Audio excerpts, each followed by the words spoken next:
Когда речь заходит об Индонезии, многие зацикливаются на Бали.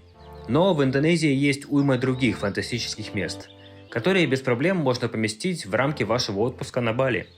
В этом фильме я расскажу вам о том, как мы посетили 15 островов Индонезии за 23 дня. Ломбок, Ява, Флорес, Комодские острова, острова Гили, Нуса Пенида, Лемпанган, Чининган и, конечно же, Бали. Более того, в описании под этим видео есть ссылка на наш маршрут по Индонезии в виде Google карты со всеми советами и локациями. В общем, посмотрев данный фильм и приобретя наш маршрут, вы будете вдохновлены и подготовлены к незабываемому путешествию. Желаю приятного просмотра. Итак, нас прямо в аэропорту встретил человек из компании, где мы арендуем машину. Вот наша машинка на ближайшие 2 дня. Так что все очень быстро, он прямо на месте отдает нам машину, мы здесь заполняем все документы и платим, да в принципе едем сами. Главное не забыть, что встречка теперь справа, друзья. Вот такой вот договорчик нужно заполнить. Ну машину так ничего нам подогнали, конечно. Мне, конечно, нравится такой вариант. За все время нашего путешествия мы арендовывали машину 3 раза. Все 3 раза у компании Nuris Rent Car. Я бы поставил оценку 3,5 из 5 этой компании. Можете пользоваться, но знайте про несколько разводок. Первое. Доставка в аэропорт и близлежащие города, такие как Кута, Санур, Семеньяк, она бесплатная. Но люди, которые доставляли нам машину, каждый раз требовали с нас 50 тысяч рупий, это 100 гривен, за доставку. И о бесплатной доставке мы узнали уже от владельца компании под конец нашего путешествия по WhatsApp. Вторая разводка – это разводка по топливу. В аэропорту, когда мы прилетели, нам предоставили машину почти с пустым баком. И, соответственно, нам в этом дорожном хаосе после суточного перелета надо было искать срочно заправку ночью. Поэтому оговаривайте заранее момент, чтобы вам предоставили машину хотя бы с наполовину заполненным баком. Третий момент. Если ты возвращаешь машину с количеством топлива немного меньшим, чем то количество, которое было изначально, с тебя требуют какую-то компенсацию финансовую. При этом, если ты оставляешь топливо больше, то тебе это никак не компенсируется. И я считаю, что это неправильно. Из плюсов. Цена. Мы за 280 тысяч рупий арендовали Suzuki Splash или Toyota Avanza. Это 560 гривен в день. Вполне приемлемая цена для таких машин. Хозяин компании реально хочет обеспечить качественный сервис. То есть он быстро отвечает на имейлы, быстро отвечает в WhatsApp и дико извинялся за своих сотрудников барыг. Тёмыч готовил всю поездку без меня. Я вообще не знаю, что и где мы будем видеть. Он меня привез на пляжик. Мужчина сказал, что будет красиво, и здесь есть очень красиво. Ласточка, видишь? О! Ха-ха! Смотри, что я нашла. Сейчас я ее лупану. Да? Спрятается. Смотрим.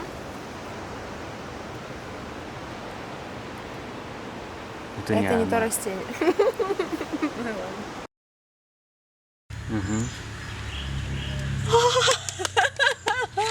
Вот интересно, что у них такие алтарчики на каждом шагу стоят. В гостинице даже у нас. И эта тетенька так укладывает цветочки аккуратненько под каждый алтарчик. Молодцы. А наверх будет весело подниматься. Природа невероятная штука.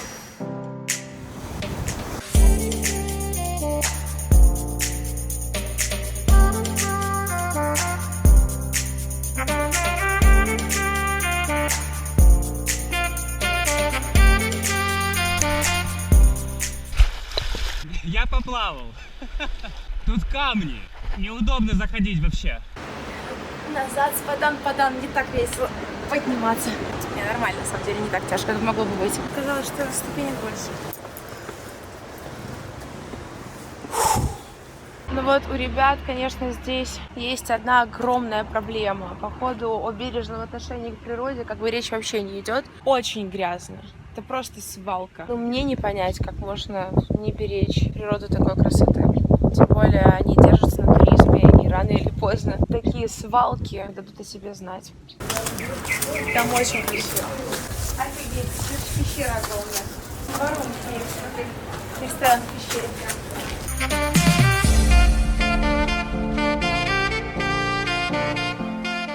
Там сядем? Да, пошли там. На обзоре, да? А это что как раз ресторан, который мы искали. Если вас здесь спросят, хотите ли вы балийский кофе, или как говорить «да», вспомните мои слова. В общем, это заварной кофе, только очень плохо сварен. Смотрите, видите? С осадком таким диким. Короче, сейчас у меня в зубах все будет застревать, и я буду такой красоткой с черной улыбкой. Зато как у вас как? Я реально после Шри-Ланки соскучилась по этому вкусу. Здесь вообще нельзя покупать воду, нужно постоянно пить кокосовое молоко. Мы столкнулись с таким траблом. Мы очень хотим поесть крабов. Под нами бегают огромные крабы, их никто, походу, не ловит. Ни в одном ресторане нету крабов. Есть другие морепродукты, но и то не в том объеме, в котором бы хотелось. И моя мечта — наесться морепродуктов до отвала просто, а краба найти невозможно. Тут очень много серферов. Это считается очень популярный серф-спот. Bye, thank you. Bye.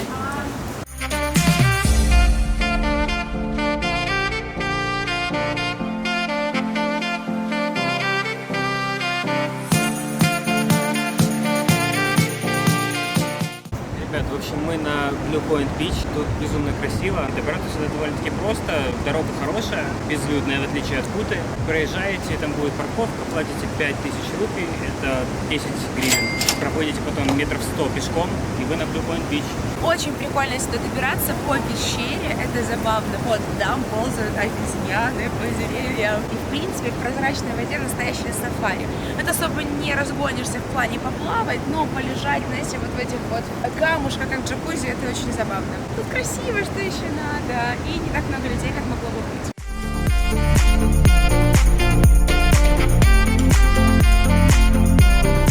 Мы в кафешечке. Как они называются здесь? Е-е. Нет, не конкретно, а в принципе, как чупаньки только. Варунг. Барунг. Возле нашего отельчика я себе заказала кальмары в банановом листе. С разворачиваемого опарыша. Они руками едят вообще, да? Нет, вроде Нет, вилками. мне тоже казалось, что руками едят. Немножко. Самое интересное, что заказал рис с сифудом. В итоге много курицы и еще яйцо сверху прихреначили. Бонус-приз. Ты расстроен, ты же любишь курицу. Ну да, ну типа я же просил рис с сифудом, а тут с сифуда 2 маленькие креветочки и 3 кусочка кальмара. Как-то не экономят, да, странно? Но вкусно.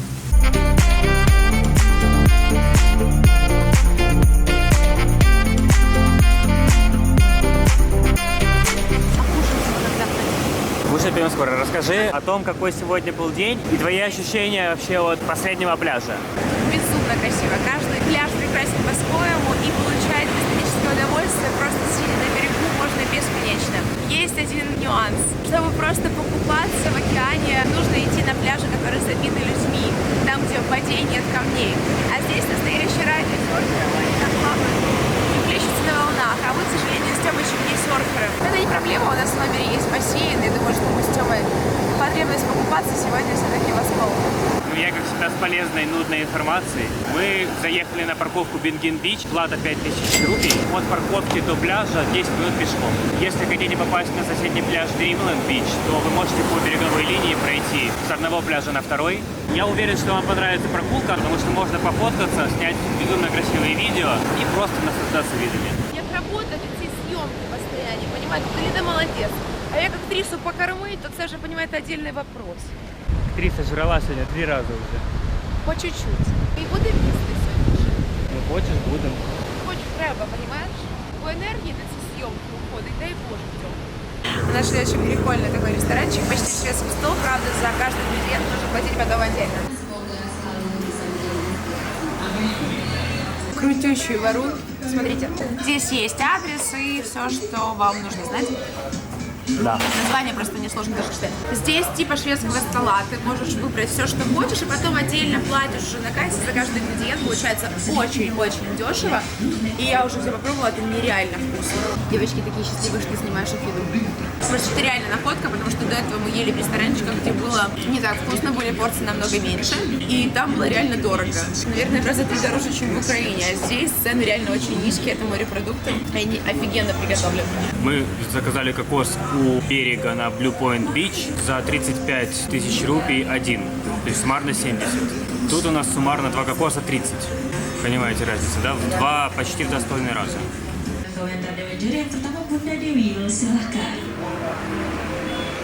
После очень насыщенного дня в Улувату с посещением 3 пляжей региона мы отправились в аэропорт Бали для того, чтобы перелетать на остров Флорес. Дорога от отеля в аэропорт заняла примерно час, и это всего лишь 21 километр. Понимаете, да? Погонять на Бали не получится.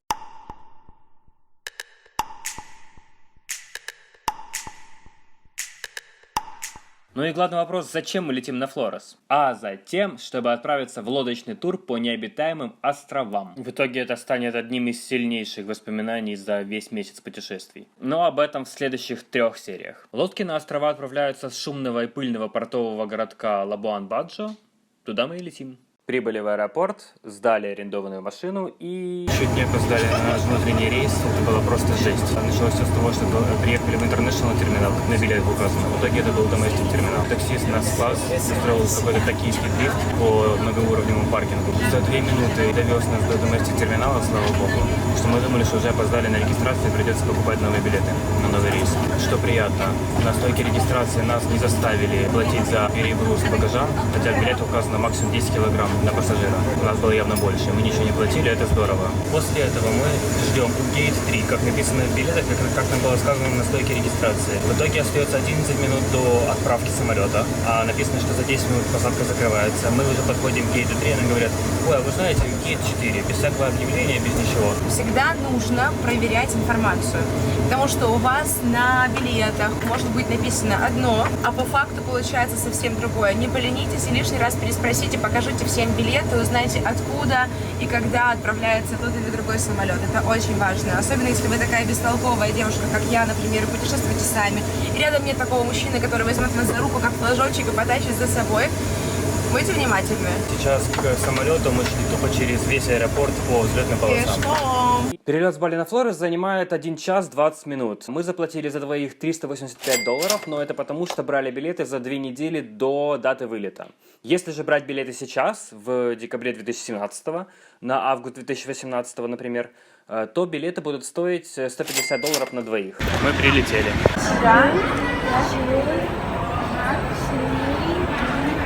Это прикольно и очень сложно. А это вниз уходит. Класс! В отличие от Бали, в Лабуан-Баджо нет Uber или каких-либо других служб такси, которые можно вызвать через приложение или же по номеру телефона. Не пытайтесь гуглить, пробовал. Только местные бомбилы. Но с ними можно и нужно торговаться. 30% скинуть вполне возможно.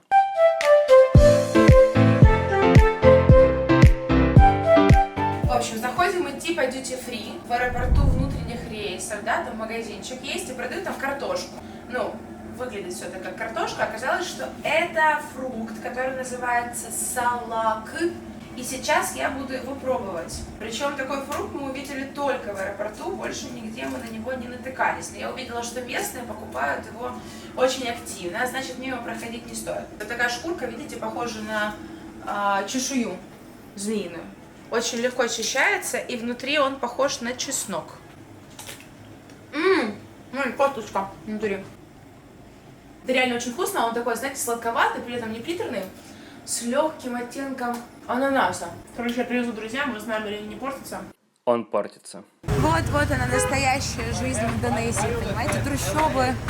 Это очень похоже на Шри-Ланку, потому что на Бали все было более цивилизованно. Проходит Эпиглаз. Мы мешаем, он еще извиняется. Здесь намного меньше туристов, чем на Бали. Здесь больше местных жителей, и они очень приветливые, они очень доброжелательны. Между прочим, всем понравилась моя прическа, мне было приятно. Чтобы вы понимали, это центральная улица. Вы знаете, а мне тут нравится, что-то в этом есть, это очень колоритно. Мы скоро пойдем на рыбный рынок и все вам покажем. Вот там экзотики будет предостаточно.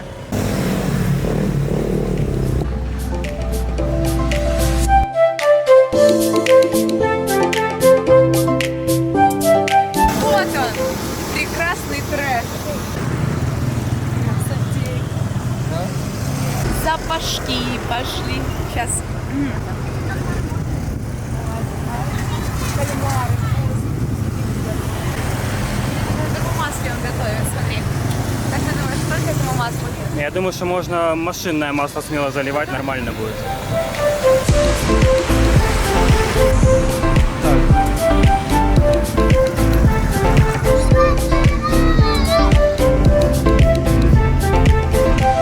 О культуре поведения. Знаете, люди и так тут небогато живут, и все выглядит так ветхо. И есть такой вот нюанс. Они абсолютно не беспокоятся о той природе, которая их окружает. Отношение наплевательское. Знаете, вот мы 1000 раз уже видели, как из окон прям машин выбрасывали мусор на обочины. А вот здесь посмотрите, какая красота вокруг, видите? Это же невероятно. А вот эти два мальчика тут висят, малыши, и они пили сок и выбрасывали все прямо в воду. И проблема в том, что их родители, собственно говоря, делают так же. Такой небольшой лакшери, видите? Поверьте, там просто за забором происходят стрёмные вещи. А вот мы прибыли в магазинчик. Мы будем снорклить. А здесь дайвингом еще занимаются. Разворачивайся, глазик, посмотришь. Видишь? Баллончики стоят всякие. Вот дайвить, наверное, совсем весело. Но нам никто не даст понырять глубоко, потому что для этого нужны специальные сертификаты о том, что вы как минимум прошли какие-либо курсы. А мы с Тёмой совсем еще зеленые в этом плане, так что начнем со снорклинга. Я думаю, что все равно будет весело. Ну что, все нормально, у нас есть случай жизни, да, будем потом купаться, в принципе, везде, в бассейне. Сейчас перед нами очень серьезный выбор. Пойти поесть морепродукты в ресторане или пойти вот на этот рыночек, видите, местный, заказать там прямо на раскладке любую рыбу или краба, и там же тебе его приготовят, и там же придется его есть. Санитарией там не пахнет. Но мы посмотрели цены в ресторане и поняли, что все-таки рискнем. Let's go на рынок вместе с нами. Главное же не умереть после таких деликатесов. Мухи, не откладывайте яйца на мои продукты, спасибо. Давай от костра подальше. Я вон снимаю, как девушка себе моет ноги. Будем сапушон чугуну, реально. Сопли полетели вот туда на пол. Реально пойдем кушать. Заказали мы кальмара, такую красивую рыбу. Посмотрите, как ее классно приготовили. И огромного краба. За все мы заплатили 240 рублей. 480 гривен. Это дешево, это недорого совсем. И посмотрите, какую поляну нам накрыли. То есть в придачу ко всей еде, которую ты заказываешь, да, допустим, рыбка и кальмар уже готовы. Идет соус, идет рис, идут овощи. И вода. И вода. Для сравнения, в ресторане только креветки стоили 150 тысяч рублей. Это же круто. Да. Видочка будет кушать. И вот такой вот вид. В общем, вы знаете, в жизни бывают моменты, когда на антисанитарию можно закрыть глаза. Просто не смотреть по сторонам, а смотреть себе в тарелку. И вилкой, знаете, я ем как аккуратно. Это же общественная вилка. Я вот так не кашаюсь. Он понес какой-то тазик еды этим китайцам. Тазик, Тёма. Он приготовил тазик, огромный таз супа. Кстати, из европейцев на этом рынке были только мы, а так только местные и китайцы. Ура! Как я вовремя включил камеру, да? Спасибо большое. Thank you. Thank you. Я в тебя верю, давай. Крупным планом снимаю. Грязные мои руки. С шикарным маникюром. Иванка, ты молодец. Иванка, спасибо, Джибар. Если будете здесь, на рыбном рынке, заказывать краба в томатном соусе, знаете, что это астромата. Еще есть много вариантов, фри, там жареный краб и так далее.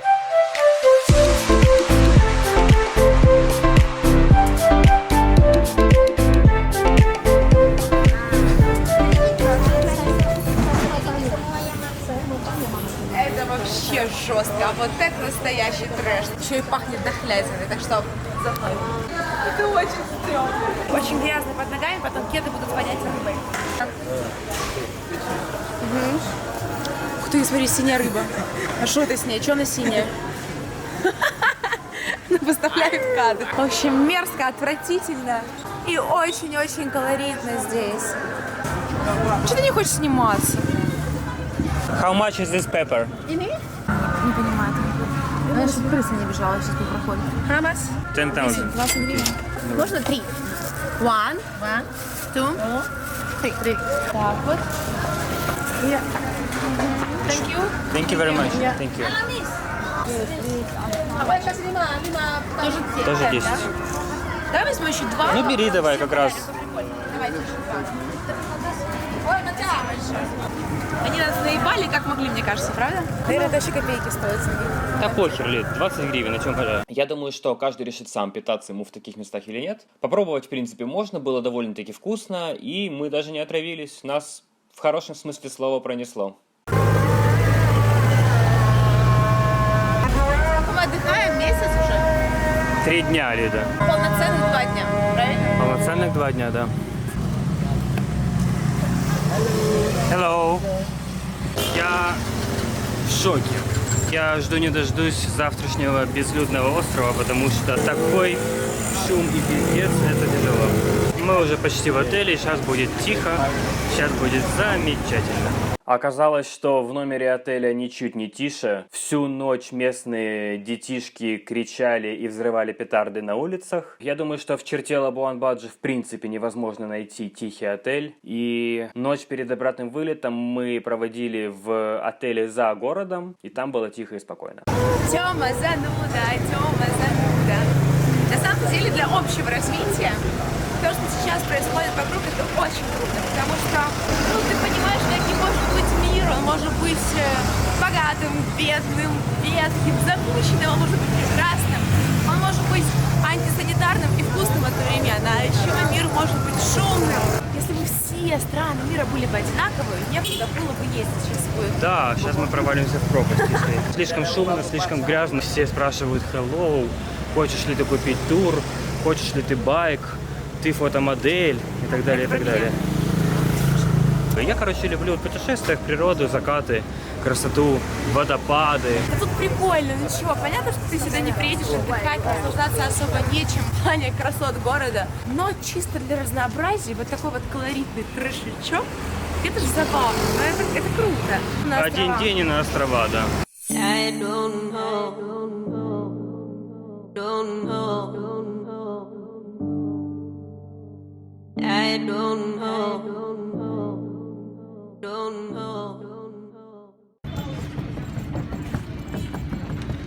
Мы с Тёмычем уже на нашей яхте. Вон там пирс.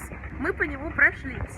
Но наша яхта была третьей в очереди. И мы сюда добирались по крышам других яхт вместе с чемоданами. Ребятки, конечно, нам любезно помогали, и все здорово, но это реально чуть-чуть стрёмно. Сколько мы будем в открытом океане? Мы будем 3 дня и 2 ночи. Сегодня мы ночуем на необитаемом острове, завтра ночуем на лодке у красивого, сумасшедшего, невероятного острова Падар. Главное, чтобы у нас не началась морская болезнь.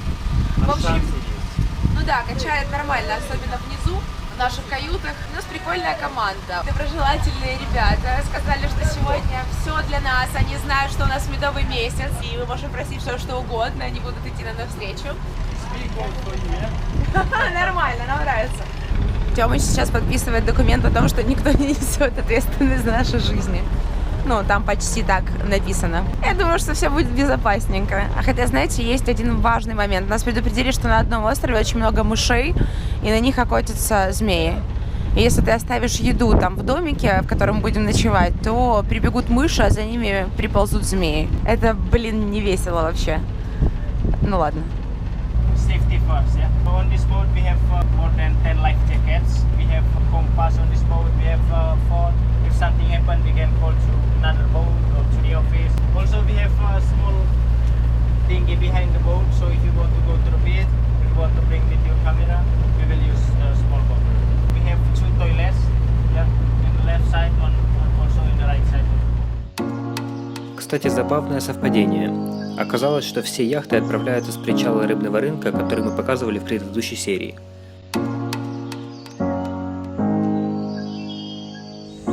Индонезия. Индийский океан. Остров Ангелов. И я в платье. Это не странно, у нас же была свадьба, и это все свадебное путешествие. И я могу чуть-чуть потанцевать.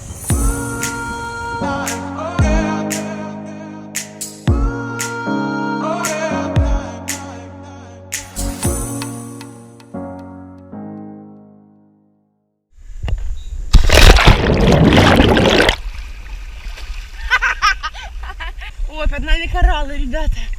Я плыву без маски, потому что я сцикло, и я побоялась с ней нырнуть. И я ничего не вижу. А Тёма видит. Очень красиво. Очень красиво. Поплыли на берег, я тебе дам мою ложку. Давай. Офигеть. Боже, мы как в сказке. Безумно красивые кораллы. кораллы, и это при том, что ребята сказали, что тут кораллы так себе. Я уже впечатлен. Я акулу увижу. Какую акулу, блин? На глубине 2 метра?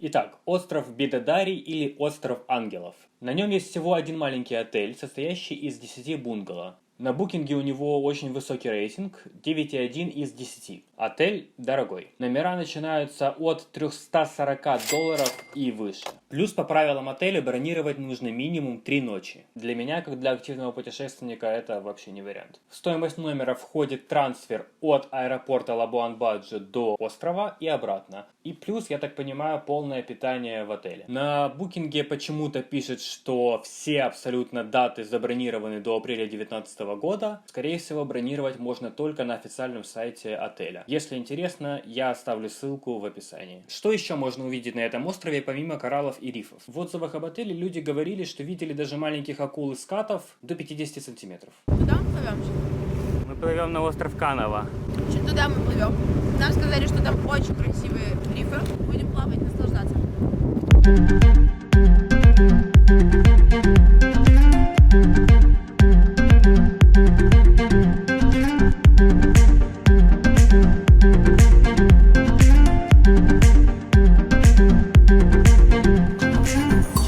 Смотрится, там, где есть рифы, видите, вода темная. А там, где песок, она ярко-бирюзового цвета. У тебя получается такой пятнистый весь океан. И он переливается всеми оттенками синего. И это так красиво. Ну все, это просто картинка из рекламы Баунти. История про рай. Канава. Люди живут. И ты хочешь прям туда на гору? Ну да. Прям туда на гору на гору? Ну да. Ну ладно. Точно? 100%. Ты точно туда хочешь?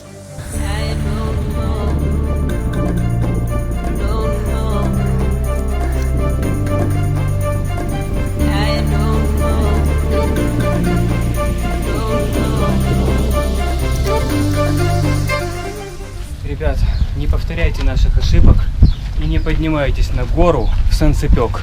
Я тебя спрашивала, мы точно туда хотим подниматься? Там в воде 2 огромных морских звезды. Я их вижу вживую впервые. Читы. Мы тут с ребятками качаем.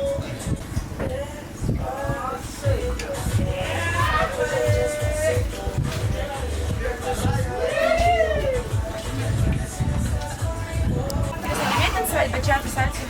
Да нет, наверное. Нам приготовили завтрак. Это завтрак, да? Ну или обед. Это не важно. Главное, что мужчина нас приглашает, он так улыбается, он так счастлив, что они все красиво сделали. Казалось бы, да? Здесь такой сервис. Но даже дело не в сервисе, дело в отношении. Тём. Я очень счастлив, как всегда. Ты лучший комментатор года. А чё он перекрестил? Что это было? Ты перекрестился. Он перекрестился.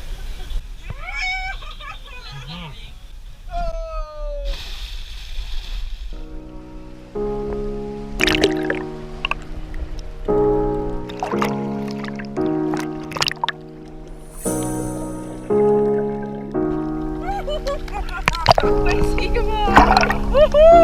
Она живая!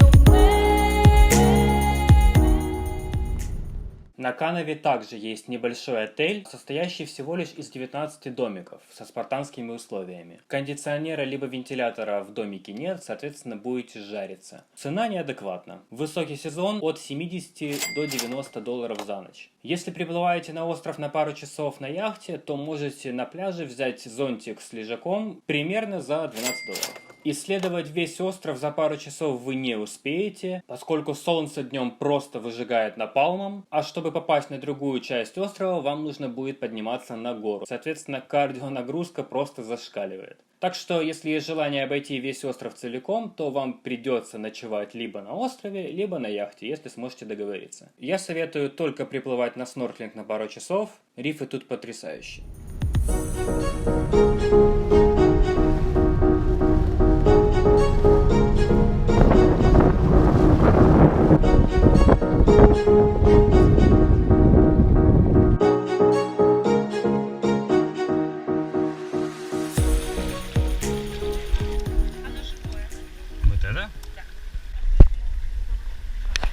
Maybe I take something because it's heavy for you. I'll take. Just this one, I think. Okay. До Сабаюра мы добрались во время отлива, и нам пришлось метров 300 идти пешком по камням. Вот тут-то нам и пригодилась резиновая обувь, которую мы купили в Лабуан-Баджио во второй серии. Ночью на пляже гиды разводят костер на фоне этого знака. Всего тут около 10 самодельных хижин, в которых есть только кровать с москитной сеткой и пару розеток. А туалет с душем вообще общий для всех.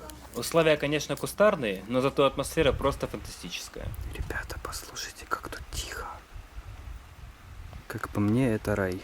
Видите, это знак с коморским драконом. Это не значит, что они могут выползти вам навстречу. Нет, так просто обозначается тропа, и вот она так оригинально названа. Тропа наверх.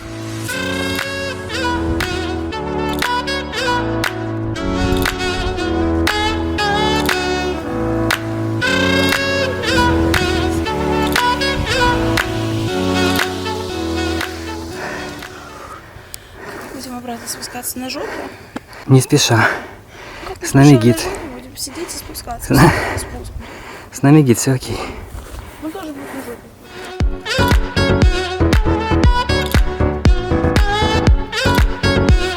Охренеть.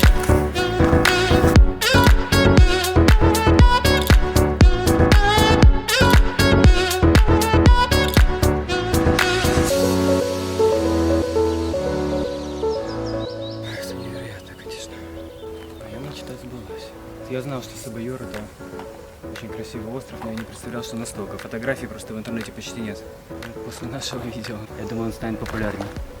Мне было очень сложно сюда подняться, потому что тут очень крутой подъем. И нужно поднимать ногу на метр практически, вытягивать себя на мышцах. И у меня прям начало звенеть в ушах. Я хочу сейчас чуть-чуть отдохнуть, капельку, и настроиться на созерцание.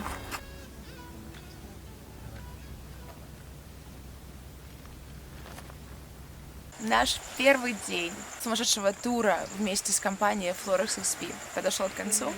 И знаете, как он закончился? Он закончился такой душевной беседой на берегу океана в этом вот ресторанчике. Тут такое все, знаете, самодельно рукотворное. Этот ресторан, дорога, по которой сейчас мы пройдем, домики, в которых мы живем. Все это построено непосредственно этой компанией, которая организовывает туры. Вы знаете, настолько душевно, настолько комфортно, настолько приятно, наверное, мы себя с Тёмычем еще не чувствовали, потому что только что мы разговаривали, наверное, с нашими гидами, часа полтора, а то и 2. Мы выяснили очень много интересных вещей, об этом расскажем слегка позже. А сейчас пойдем за мной, посмотрим, насколько красиво они оборудовали этот остров для своих гостей.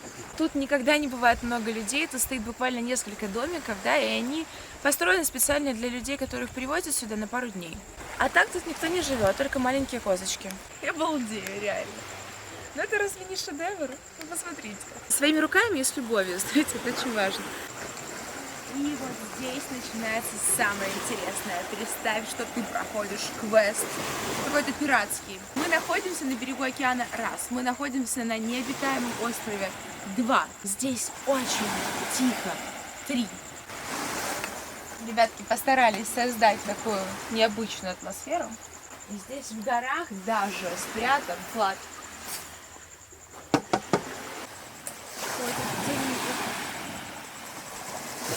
конечно, важно. Мы же не занимаемся рекламой, понимаете? Да, нам за это вообще не платят, никаких скидок, ничего, но мы, ребят, мы правда в восторге, поэтому... Как-то с душой, знаете, подходят к своей работе. Вот вся наша команда. Очень хочется, чтобы как можно больше людей побывали в подобных турах, потому что это эмоции, которые останутся с тобой на всю жизнь. Это очень важно. Нам, походу, повезло, и Тёма действительно обратился в лучшую компанию по турам на яхтах. И все остальное я скажу уже завтра при дневном свете, потому что сказать хочется много. Тут, наверное, человек 20 туристов, но русско-украиноговорящих только мы. Мир не сошелся клином на all-inclusive и отельчики с бассейном. Открывайте для себя новые границы, езжайте на необитаемые острова. Тут, конечно, не лакшери отель, туалет вообще ужасный, но тут такая дикая атмосфера, что оно того стоит. А на утро я с гидами поднимусь на самую вершину острова встречать рассвет. Но это вы уже увидите в следующей серии, как и полезные факты по Сыбаюру.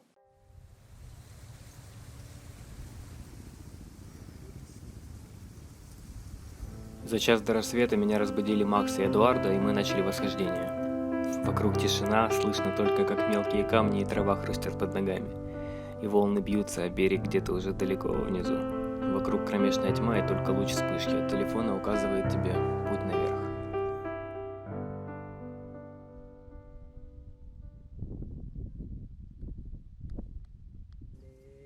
Уже на вершине Макс наткнулся на ядовитую змею, и когда убегал, отбил себе ноготь на ноге об огромный камень. Змеи — единственная опасность на острове. Их яд не смертельно опасен, но несколько дней будет очень плохо и нужно будет пить лекарства. Поэтому любой трекинг по острову только в сопровождении гидов.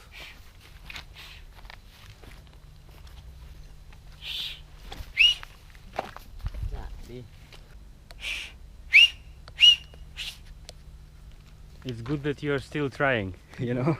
Yeah. Just this morning I can do that. So later we start from here and then directly to Gililava. Gililava is over there, the last one.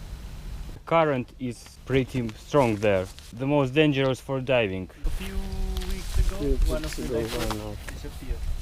A tourist or local? Tourist. Tourist. Until now, not found. Это была девушка из Сингапура, и, к сожалению, ее так и не нашли. Подъем занимает около получаса. Он очень крутой, поэтому нагрузка на ноги и сердце будет максимальной. На южном берегу острова есть единственный отель с очень высоким рейтингом на Booking.com – 9,3 из 10. Цены на номера начинаются примерно от $200, но путь туда займет около 2 часов. Ссылку на отель я оставлю в описании.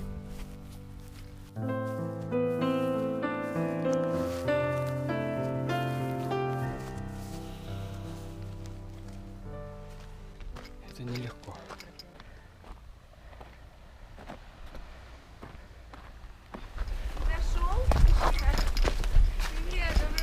Я, наверное, похудел на килограмма 3. Думаешь? Думаю, да. Им нормально, они что-то не уставшие. Вообще не уставшие. На самом-то деле, я поняла больше, не нужно мне пропускать никаких ивентов, потому что я проснулась, Тебе не надо было подниматься. и мне 1,5 часа нечего было делать. Там как? Солнце встало буквально за 3 минуты, прикинь. Очень долго тянется сам рассвет до того, как солнце появится на горизонте. Ждали, наверное, минут 15. А потом, когда солнце начинает выходить с горизонта, буквально... И оно там 3 минуты и все.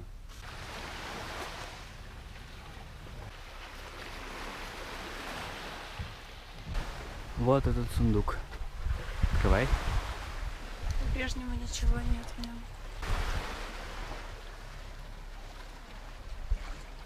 А вы поднялись туда, куда мы вчера не дошли, да? Да, там еще полпути. Причем по таким камням, по таким булыжникам, что надо на них карабкаться руками. А я еще взял стадикам для фотоаппарата зря, потому что у меня фотик разрядился. Таскал на себе еще. В рюкзаке у тебя было? Да, конечно.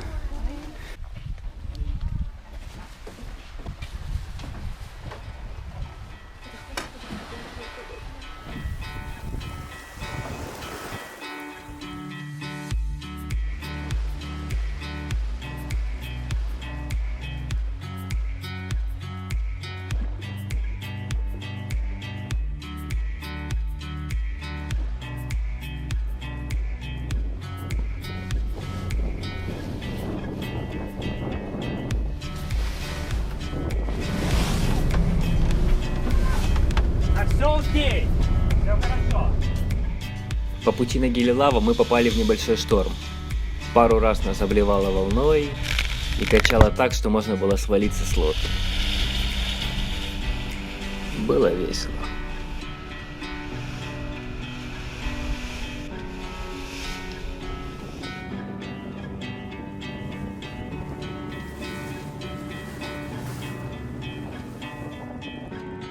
На Гилилава вообще нет отелей.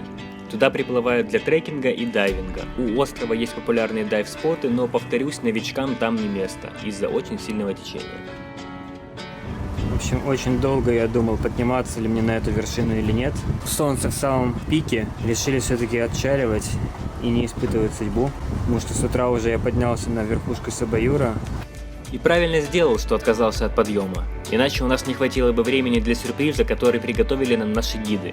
Спасибо огромное ребятам еще раз. Мы сделали одни из самых красивых кадров за всю нашу поездку.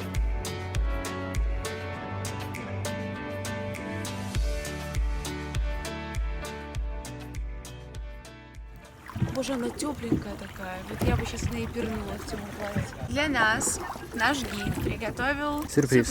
И этот сюрприз, это вот эта вот коса, видите, белого песочка, на которой мы сейчас будем с Тёмычем фотографироваться. Суть в том, что у нас же была свадьба. Я за платье заплатила столько, что мне сейчас безумно жалко просто его повесить в шкаф, потому оно путешествует вместе с нами. И мы будем делать фотосессию в свадебном платье во всех самых неожиданных местах. Я думаю, что получится неплохо. А потом я нырну в воду в нем.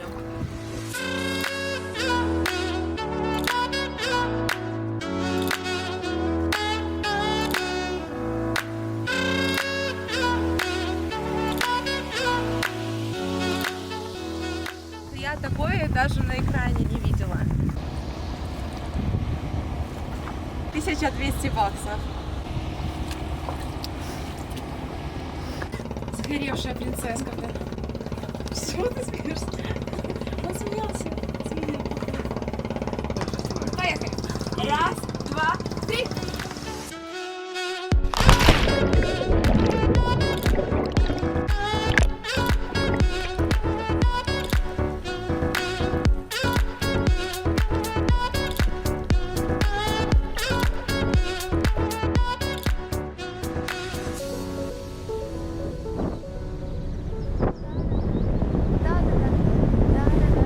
Мы приближаемся к Патару. Это самый эпичный остров у нас на маршруте. А почему? Ну, потому что на фотографиях он самый красивый, он самый знаменитый. Но, учитывая, что мы уже переполнены впечатлениями, то вполне возможно, что нас он не так впечатлит. Посмотрим сейчас. Вот он. Та-да!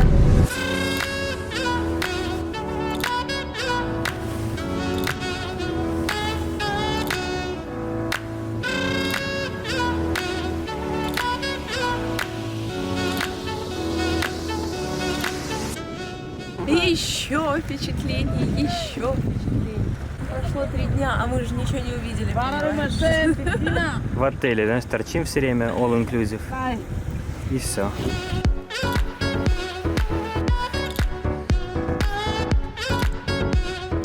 Мы следуем в очередной раз за нашим гидом, и он, как всегда, нас не обманет и приведет в какую-то безумно красивую точку.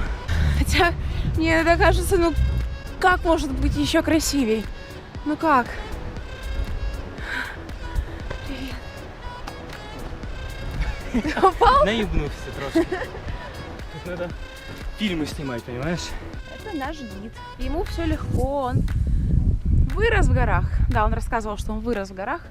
И, собственно, из-за этого он не чувствует никакой нагрузки, не испытывает сложности, когда сюда поднимается. Держись, бери пример, смотри. Хоп, хоп. Жесть.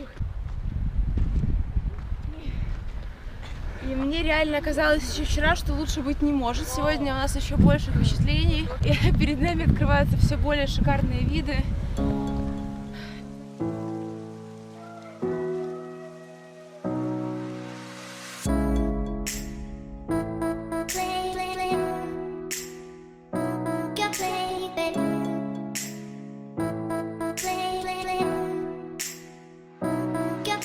Знаете, тут настолько дофига классных мест, что очень сложно для каждого места придумать интересное фото.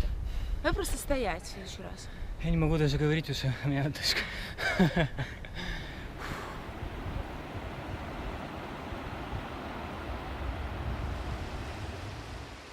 На Падаре тоже нет отелей, поэтому ночевать у острова можно только на лодке. Что ты чаешь? Барселон, потом... Арслан, Потом Будьмо. Будьмо and cheers. То есть мы делаем так. Барселон, Будьмо, Cheers. Окей? 3, 4 и... Барселон, Будьмо, Cheers!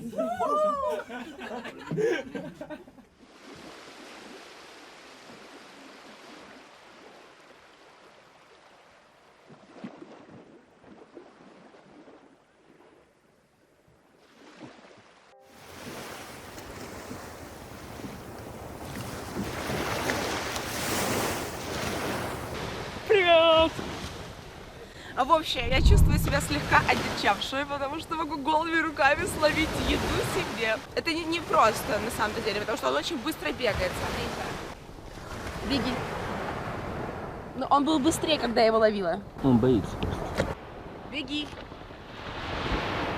Ну, не подставляй меня. Вот. Спасибо. Хочу показать еще одних очень интересных ребят. Смотрите. Видишь, он не прячется. Странно, а почему не прячется? А, видишь, тоже они все вылазят, если их поднять наверх. Смотри, Тём. Смотри. Сегодня мы с Тёмой встречаем рассвет на острове Падар. Вчера нам посчастливилось подняться на вершину, посмотреть на этот остров с высоты. Знаете, тот момент, когда ты с последних сил, выбиваясь, просто поднимаешься наверх, у тебя по лбу, по животу течет пот, кожа горит от ожогов солнечных, и тебе кажется, ты уже столько всего посмотрели, хватит. Нет. Потом ты поднимаешь голову наверх, с высоты смотришь на тот вид, который перед тобой открывается, и ты понимаешь, Господи, как страшно, что я мог туда не подняться. Так страшно, что я мог этого в жизни вообще не увидеть. Я люблю путешествовать за то, что многие вещи происходят в них впервые. Мы впервые проводим 3 дня на яхте в океане. Сегодня мы на яхте впервые ночевали. Мы впервые ночуем на необитаемом острове. Впервые плавали рядом с огромной зеленой черепахой. Мы впервые собирали морских звезд в букет, чтобы сфотографироваться с ними. Мы столько всего сделали впервые, а впервые это всегда прекрасно. Потому что это оставляет такой огромный след в твоей памяти. Я не знаю, у меня просто взрываются вспышки этих черепах, рыбок Немо, сумасшедших кораллов, дельфинов, которые плывут возле твоей яхты. Как во сне меня укачивало на яхте, как в колыбели. Сумасшедшая фотосессия на косе ярко-белого цвета, песочной косе посреди океана. Я плавала в свадебном платье, решила просто использовать этот шанс по полной программе. Я думала, что утону, конечно, но, видите, держалась в последних сил, потому что я девочка, для меня самое главное, чтобы красиво же было. Но где бы еще мы это все сделали? Мне кажется, что в путешествиях твой мозг начинает работать по-другому. Ты начинаешь становиться таким открытым для всего мира, а мир становится таким широким и открытым для тебя, и ты как губка впитываешь новый опыт, новые знания, новые впечатления, и потом ты готов ими делиться с другими людьми. Мне кажется, то, ради чего мы в принципе живем, наши эмоции, наши впечатления, это то, что мы проживаем изнутри, то, что останется с нами. Поэтому путешествуйте, друзья. Перед вами откроется очень много новых границ. И вы очень многие вещи сделаете впервые и запомните на всю жизнь. А мы плывем дальше. У нас впереди целый день с незабываемыми новыми эмоциями, потому что сегодня мы будем плавать с огромными мантрами.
Келор — это маленький остров, на нем всегда очень много туристов, потому что он находится недалеко от Лабуан-Баджо. Единственная уникальная и положительная особенность этого острова — то, что открывается фантастический вид на Флорес, но я не могу посоветовать его к посещению обязательному, поскольку чересчур уж много туристов, есть острова и покрасивее. В общем, можете заскочить буквально на час, но лучше потратьте больше времени на другие острова. Итак, мы сейчас находимся на острове Келор. Это наша финальная точка. За эти 3 дня создается впечатление, что прошло, минимум недели-2. Мы будем в этом состоянии пребывать еще очень-очень много дней. Мы заказывали лодочный тур у компании Flores XP. Я считаю, что это лучшая компания, потому что только они организовывают ночевку на необитаемом острове Сабаюри. У них очень высокие рейтинги на TripAdvisor, очень высокие рейтинги на Фейсбуке, только положительные отзывы, все люди довольны. То есть это не только наш удачный опыт, это опыт всех их клиентов. Ребята, во-первых, абсолютно первые ненавязчивые, второе, всегда обо всем позаботятся заранее, все подскажут, все расскажут. И вообще в целом мы очень довольны тем, как прошел сам лодочный тур, то есть время на яхте. Нас кормили 3 раза в день, постоянно разная еда. Все 3 дня мы не ели ни разу ни одного одинакового блюда. Не надо их просить о чем-то заранее, или там по несколько раз. То есть закончилась вода, вот, кстати, вот в этих замечательных бутылочках, водичка холодненькая всегда. Закончилась вода сразу же, даже не надо просить, они сами все пополняют, приносят, и очень приятное в общении. Я очень люблю, когда профессионально выполняют свою работу. Вся наша команда была не только профессионалами, а еще и людьми, которые свою работу обожают. Ни разу в их глазах мы не прочитали, что им лень куда-то нас вести, ни разу не было момента какого-то дискомфорта от того, что мы почувствовали какое-то неприятное отношение где-то там за спиной, потому что всякое бывает, мы же не понимаем их язык, да? Они реально всегда были рядом, они с огромным удовольствием показывали нам и подводный мир, показывали нам горы, Они даже спасли нашу GoPro.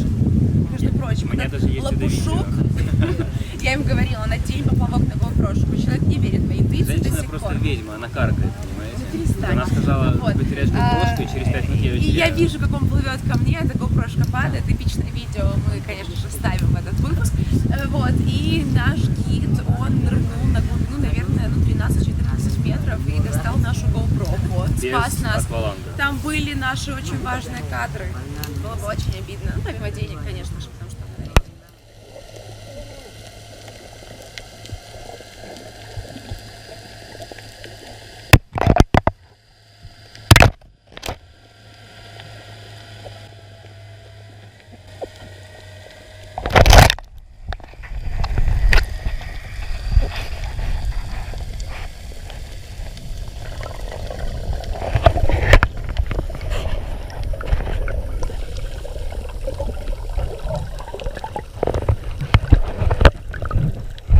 Отдельное спасибо Эдуарду за то, что ты спас нашу GoPro-шку. Там реально были очень ценные кадры, и спасибо тебе огромное.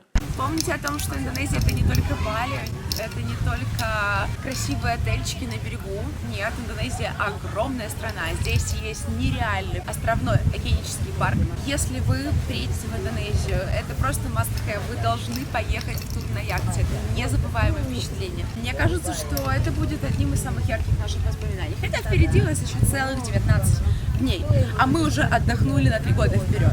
Итак, наверняка многие из вас уже давно задавались вопросом, сколько же стоит этот лодочный тур. На двоих нам обошелся он в $1377. Это с учетом комиссии за валютный перевод в евро и предоплате через PayPal. Да, Flores XP выставляет счет за предоплату в евро. Предоплата 50%, остальную часть суммы оплачиваете на месте в индонезийских рупиях. Какие преимущества частного тура? Первое, это то, что вы одни на огромной яхте. Второе, это то, что вы сами решаете, сколько времени вы хотите провести на той или иной локации. И третье, самое главное, вы сами выбираете свой маршрут. Стандартные туры дешевле раза в 2, туда берут до 12 туристов, и посещение всех локаций строго по расписанию. Да, и помимо оплаты за сам тур, вы также платите около $20-30 с человека за пребывание в океаническом парке Комодо. Вам не нужно будет добираться самостоятельно к причалу, компания сама заберет вас из отеля и привезет прямо к лодке. То же самое в конце лодочного тура, когда вы прибываете к причалу, компания вас отвозит в ваш отель бесплатно. По поводу дайвинга. Дайвить без сертификата никто вам не даст, поэтому учитесь дайвингу заранее на родине. Удобство на лодке. У нас была двухместная каюта, в каюте есть розетки, 3 или 4 штуки, есть кондиционер. К сожалению, в каюте немножко укачивает, но вы все равно не будете проводить там много времени, основную часть вашего тура вы проведете на открытом воздухе. В любом случае, я советую запастись вам таблетками от укачивания. Мы приняли, по-моему, только один раз перед отправлением из Лабуан-Баджо, больше они мне понадобились. Но береженого Бог бережет, зачем портить впечатление от классного лодочного тура. Туалет и душ на лодке самодельные, вы будете сливать за собой из ведра. Более того, вы будете делить туалет с гидами и с экипажем корабля. Но они всегда держат уборную в чистоте, и отвращения у вас никакого не будет. Очень важный совет: обязательно плавайте в одежде, потому что сгорите в один миг. Крем от загара нам абсолютно никак не помог. Я не могу сказать, что вы там можете его не брать, обязательно берите, мажьтесь, но об одежде тоже забывать не стоит. По поводу риска заразиться малярией или лихорадкой денге, он минимален, особенно в сухой сезон. Когда мы отдыхали, вообще комаров почти не было, но в любом случае репелленты обязательны. Ну и один из очевидных вопросов: почему мы не посетили два самых популярных острова в этом океаническом парке — Комодо и Ринча? Ответ кроется в вопросе, потому что это самые популярные острова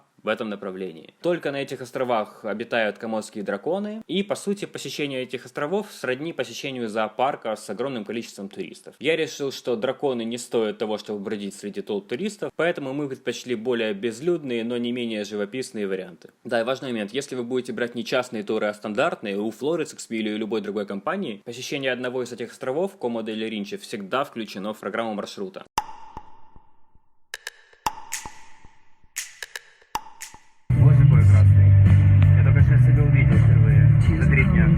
Кожа реально настолько сгорела, что хочется ее снять, выбросить и купить где-то новую. Ее соленый океан разъедает до такой степени, что кажется, что тебе кислоту капнули на кожу. Но вот сейчас это было круто. Все трудности, они того стоят. Я вот сейчас третий раз пытаюсь что-то сказать, но понимаю, что, словами даже ничего выразить. Ребят, вам нужно просто ехать и самим все это прочувствовать. Это круто. Мы едем в отель. Мой царь. Цивилизацию, как-то даже непривычно, в принципе, для Индонезии, тем более после лодочного тура. Как красивенько у меня за спиной, а? Ничего не видненько. Вот так вот, видите?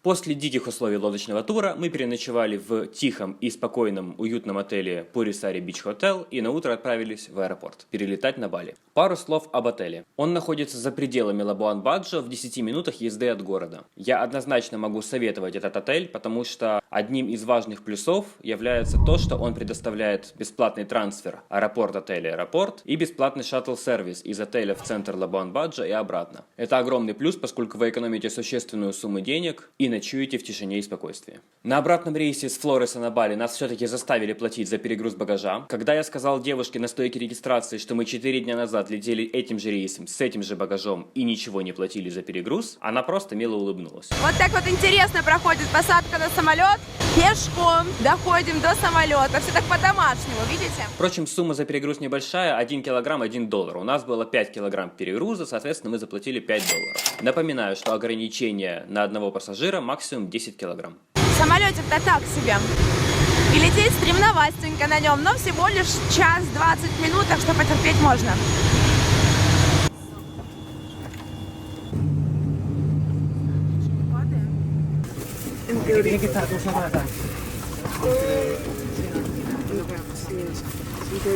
Давайте еще можно посидеть. Можно посидеть еще. Сиди. Лидочка, а куда нам идти? Смотри по знакам. Я сейчас докажу, что даже, я не знаю, английского языка толком можно сориентироваться, даже без этого умного мужичка. Потому что если вы поехали в компании девочек, например, и слегка растерялись, это не проблема. Можно найти выход, как минимум, по стрелкам. Так. Да? Пошли со мной. Если вам нужно забрать багаж, вам трижды скажут, куда за ним пойти. Учите английский язык, а лучше несколько иностранных языков. Из Денпасара, аэропорта Бали, нам нужно было добраться в Санур. Путь занимает около 40 минут. Не ведитесь на разводки местных бомбил, лучше сразу же качайте на смартфон Uber или Bluebird и заказывайте такси через мобильное приложение. Но для этого желательно купить местную сим-карту с 4G интернетом. Цены на Uber и Bluebird раза в 4 меньше, чем у бомбил. Машины Uber нужно будет искать на паркинге аэропорта, потому что прямо под выход из аэропорта они не подъезжают. Много полезных подробностей о вызове такси будут в автомобильно-дорожном выпуске без виз туториал. Ребята, только заселились в отель, искали прачечную, и аллилуйя, прачечная буквально соседняя дверь. Сейчас будем узнавать, сколько стоит и до скольки они работают. Суть в том, что во время лодочного тура у нас запачкались, подизносились все вещи, нам не в чем ходить сейчас, и постирать их нужно срочно. Вот у нас получилось почти 2 килограмма обычных, и еще, наверное, кило где-то получится белых вещей. Обычных и белых, это забавно, конечно. 3 килограмма. 3 килограмма, итого 60 рупий, да? 120 гривен за стирку почти всех наших нам очень необходимых и сейчас очень грязных вещей. В общем, эта услуга стоит недорого на Бали. Мобильность – ваше все. Не берите с собой тонны одежды в путешествие. Лучше сдавайте грязную одежду в прачечную. Сумма трат на стирку едва ли превысит потенциальную плату за превышение по весу багажа, либо же дополнительные услуги перевозок. Что я имею в виду? Например, на некоторых маленьких островах Индонезии можно спокойно добраться от причала до отеля на мопеде. Это будет гораздо дешевле, чем вызывать машину. Но поскольку у вас будут большие чемоданы с одеждой, вам придется либо заказывать еще один мопед специально для вашего чемодана, либо заказывать машину, что является гораздо более дорогим вариантом. Такой обменник, картинная галерея. Вот там Тёмыч деньги меняет. Магазинчик. 3 в одном. А вон Мона Лиза. Такая необычная. Смотрите, вот морепродукты, которые нам скоро будут готовить. В общем, в интернете ребята писали, что здесь реально очень вкусно и относительно для Бали низкие цены. Так что, собственно говоря, сейчас мы это и проверим. Ну, цены реально низкие, а насколько вкусно, мы узнаем буквально через пару минут. Вообще, кухня в Индонезии не дешевая. Хороший обед на двоих вам обойдется в $30-40. Но в Варунге Амфибия вы сможете хорошо покушать за $20-30 на двоих. Так что советую. Итак, Тёмыч, приятного аппетита. Спасибо. Нам подали, в принципе, очень вкусную еду, ее много. Это все морепродукты, которые классно приготовлены. И действительно, для Бали это довольно-таки недорого. Так что, ребята, всем рекомендуем. Если будете здесь, заходите именно в этот Варунг. Если что, контактик мы скинем. Если заказывать сет на двоих, тебе подают краба, рыбочку, много маленьких креветочек. И кальмары. Там еще внутри где-то есть кальмары. Чипсы. Рис. Чипсы, рис. А вот этих двух ребят, это, оказывается, не омары, а какие-то там креветки, да? Какие-то, как Джамбо-креветки. Джамбо-креветки. Мы заказали отдельно. Тоже получилось недорого. В общем, Лида очень боится крыс. Сейчас мы проходили мимо очередного подношения, и помимо там всяких травушек и так далее, В подношении также лежала крыска дохлая. Вот вы слышите реакцию Лиды уже на слово «крыска». Лида сказала, что не сможет подойти, но она хочет узнать, почему все-таки крысу положили на подношение. И сейчас я спрошу об этом.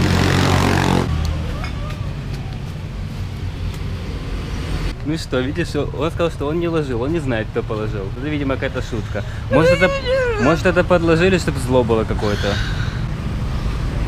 Мы реально сгорели в лодочном туре и очень сильно устали, потому сегодняшний день проводим в абсолютном лайт. И сейчас будем наслаждаться балийским массажем. Мы посмотрим, что это, и скажем, стоит ли заказывать такую процедуру вам, если вы будете здесь. Ну что, прикольная штука, прикольная, расслабляет, и мы себя чувствуем намного лучше сейчас.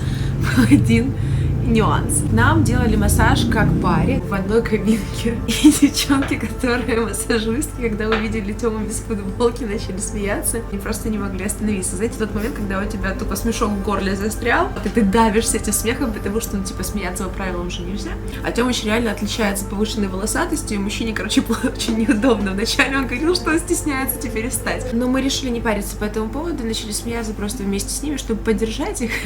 Вот, и мне было настолько некомфортно, потому что я понимаю, что они смеются, им тоже неловко. Кстати, это стоит довольно-таки дешево здесь. Я думаю, что делать массаж в Украине будет намного дороже. На самом деле найти достойный массажный салон очень тяжело. Нам повезло с первым посещением, остальные 3 раза массаж был просто никакущий. Поэтому не сильно увлекайтесь поисками хорошего массажного салона. Шансы найти достойный вариант очень маленькие. К сожалению, адрес нашего удачного салона я потерял, но могу сказать, что он находится где-то недалеко от Starbucks кафе в Сануре. Таким ярким пятном на фоне общего хаоса и грязи такое, знаете, мерзкое. Все-таки тут очень грязно. Выделялся этот магазин. Одежда ручной работы, такой вот якобы фэшн. Знаете, цены, конечно, не низкие, но мы нашли вещи, которые тут по огромной скидке. То есть, допустим, если в гривны переводить, вот такой вот комбинезон, который мне безумно нравится, обходится всего в 600 гривен. Handmade. Но это же круто, правда? Мы его берем. Очень большое.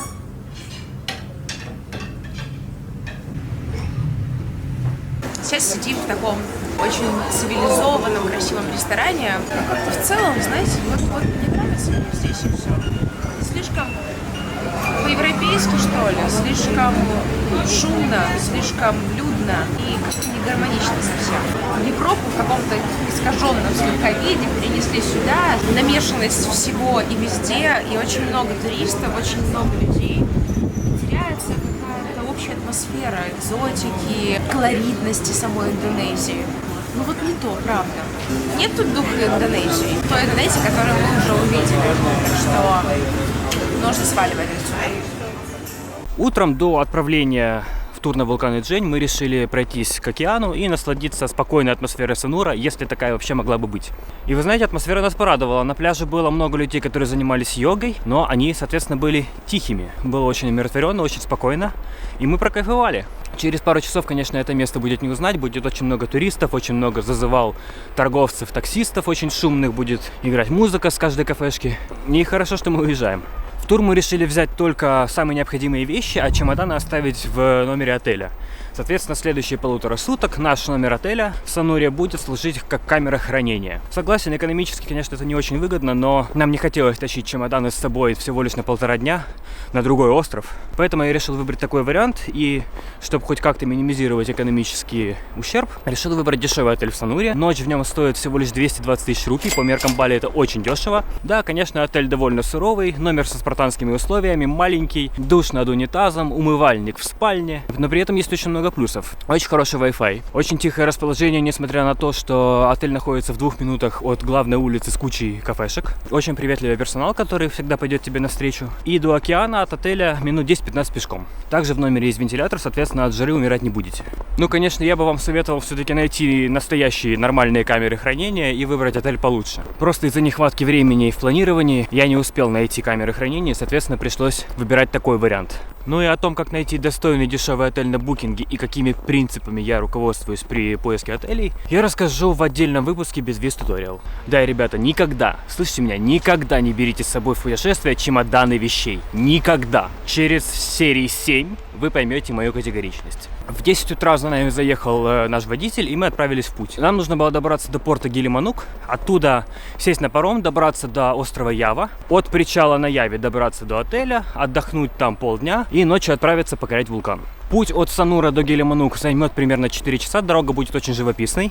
Вы проедете вдоль западной береговой линии Бали с дикими пляжами, там, где почти нет туристов, мой рай. Сможете пофотографироваться, также будете проезжать мимо шикарных пальмовых рощ и увидите много диких обезьян. Опять-таки сможете остановиться, их покормить, понаблюдать за их забавным поведением. Это всегда прикольно. Кстати, обязательно возьмите с собой снеков и фруктов в дорогу, потому что за 5 часов реально проголодаетесь.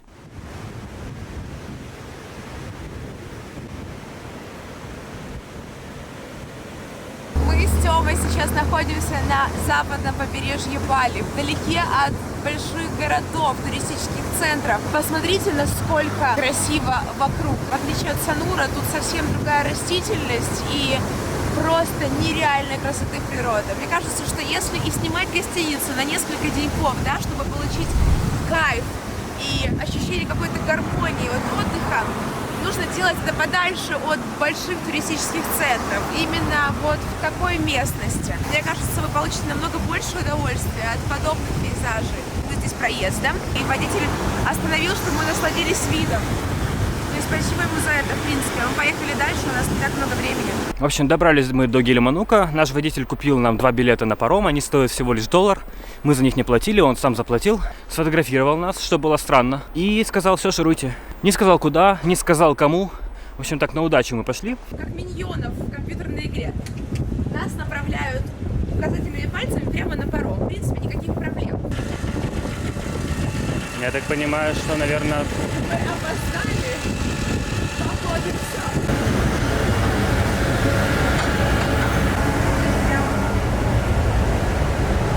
Если вам нужно переправиться в Индонезию с острова на остров и есть возможность сделать это на пароме, то это очень крутой вариант. Во-первых, это очень дешево. То есть мы за билет с Тёмычем заплатили примерно $1 на двоих.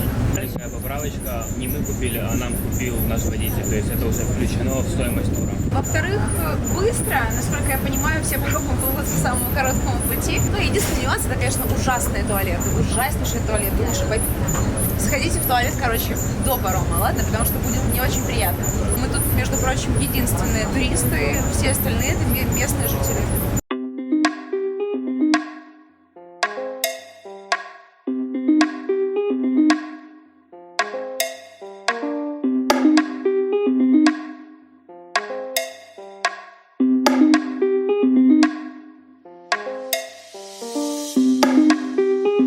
Оказалось, что эту фотографию, которую он сделал, он отправил своему коллеге на Яве.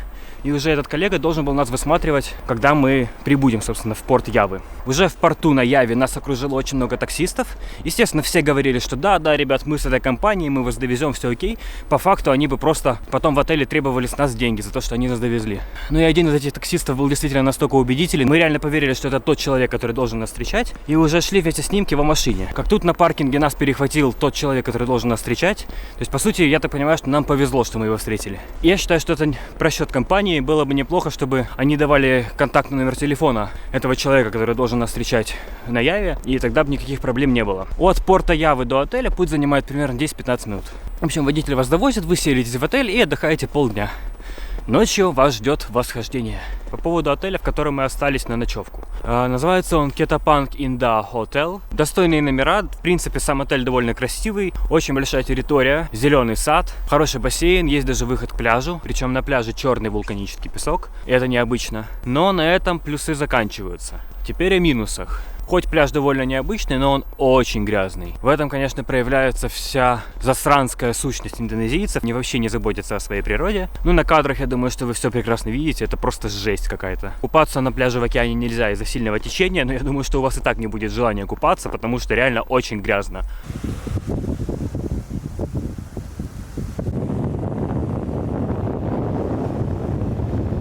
Из минусов самого отеля очень медленно работает ресторан. Мы когда ужинали, ждали наши блюда реально 1,5 часа.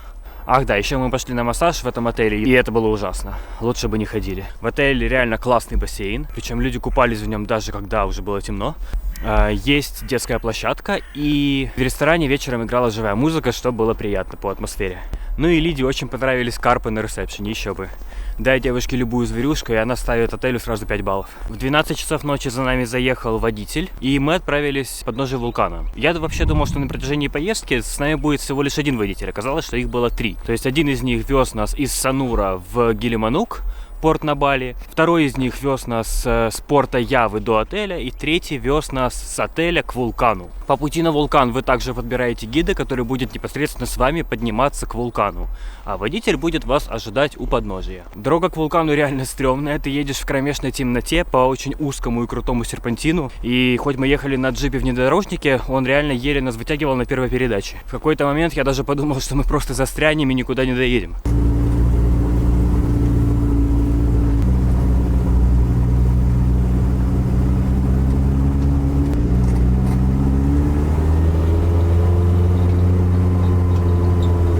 Как назло, за пару часов до поездки я почувствовал, что начинаю заболевать. И помимо всего прочего, у меня еще защемило седалищный нерв. И одна из моих ног реально еще 2 или 3 дня очень сильно ныла. Ну не отменять же из этого восхождения. Это одно из самых эпичных мест, которое было у нас на маршруте. И мы не могли его просто так пропустить. Поэтому я закинулся лекарствами и в бой. Когда я планировал маршрут нашей поездки, я читал, что на вулкане будет прохладно, но я не ожидал, что настолько. Я думал, что можно ограничиться банально какими-то кофтами и спортивными костюмами. Когда мы подъехали к подножью, оказалось, что все туристы одеты чуть ли не в зимние куртки, в шапки, в свитера. Но слава богу, что прямо у подножья можно купить зимнюю одежду, либо взять в аренду. Мы купили шапки одинаковые, у Лиды есть тоже такая. Причем по демократичным ценам. И спасибо индонезийцам за это. Ребята могли заломить цену, и туристам некуда было обдеваться, все равно покупали бы. Мы купили за какую-то, я не помню уже точную цену, но за какую-то смешную цену мы купили шапки. Но все равно мы сделали ошибку, потому что ограничились только шапками. Наверное, сейчас где-то час ночи, мы уже подъехали на машине к подножью вулкана. Сейчас начнется наш подъем, мы пьем кофеечек. Тут реально очень холодно. Ребята местные шутят, они просто часто мерзнут тогда, когда нам с Тёмой абсолютно комфортно. Но здесь очень низкая температура. Мы купили себе шапки одинаковые, это круто. Был повод. Изо рта идет пар, если там видно, там не видно, наверное. А ехать было, между прочим, очень страшно по горному серпантину, там сумасшедшие джунгли. Так что экстрим начался с самого начала. Но я думаю, что все самое интересное еще впереди. Let's go. Да.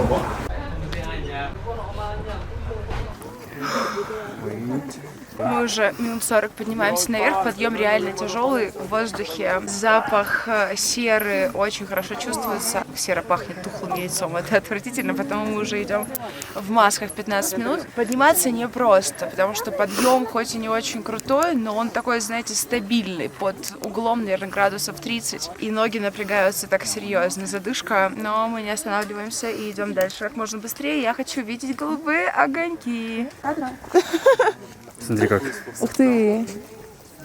Наша физическая подготовка оказалась не такой уже плохой. Мы дошли очень быстро, а некоторые люди с плохой физподготовкой рвали адреналин. Представляете?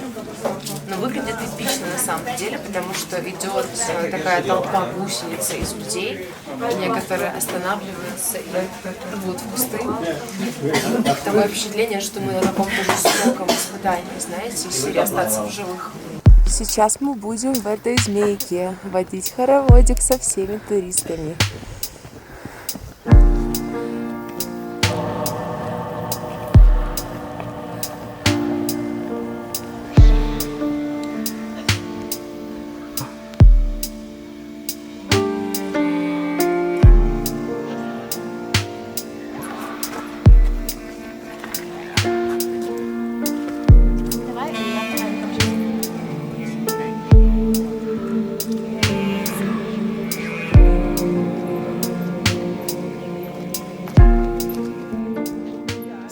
Да.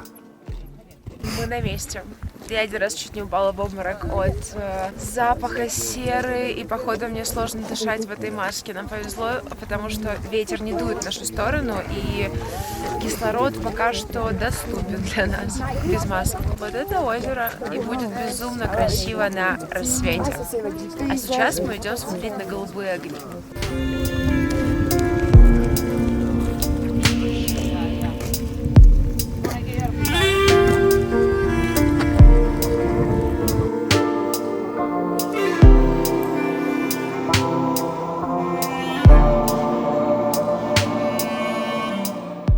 Обязательно берите с собой еще какую-то теплую куртку, потому что просто окоченеете на вершине. Все дело в том, что когда ты поднимаешься, тебе не холодно абсолютно. Тело нагревается от нагрузок, и ты не испытываешь никакого-либо дискомфорта. Но когда ты уже поднялся на вершину и остановился, да, то твое промокшее тело от пота, оно быстро остывает, за 5 минут ты просто коченеешь. Более, что на вершине реально температура гораздо ниже, чем у подножья.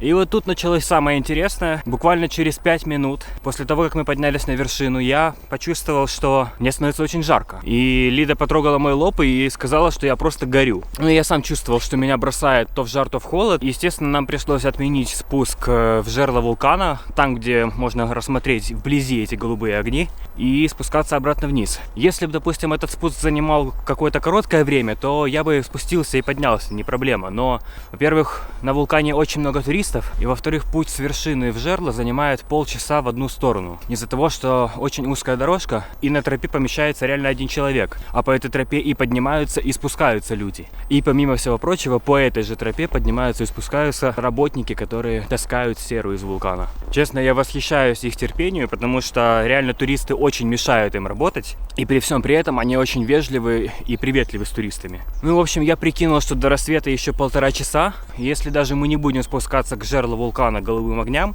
то я все равно окоченею на вершине. Поэтому мы решили спускаться, и рассвет встретили уже по пути вниз. Все должно было быть очень эпично и весело, если бы не один маленький нюанс. Боже, какие звезды красивые. Мы протупились с моментом, что тут реально очень холодно. Ребят, надевайте теплые вещи, берите в аренду, там внизу это возможно, теплые куртки. У Тёмы температура, и мы решили не рисковать, не ждать рассвета. Соответственно, все это сегодня не для нас, потому что это реально опасно. Боимся подхватить что-то серьезнее. И испортить весь медовый месяц. Да.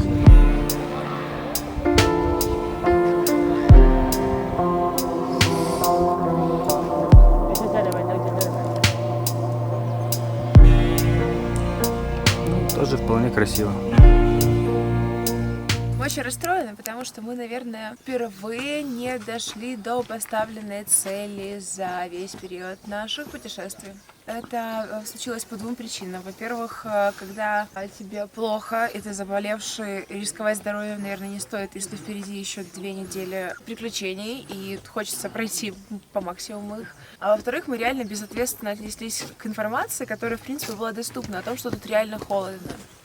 Я думаю, что если бы мы теплее оделись, то, несмотря на то, что у Артема там болит горло, мы бы смогли дождаться рассвета. Из-за того, что он продрог до нитки, мы в одних байках, ему стало намного хуже, нам пришлось спускаться вниз. Здесь реально очень красиво, и это очень достойное место, потому помните о том, что если вы сюда едете, нужно очень тепло одеваться, не пренебрегайте этой инфой, это важно.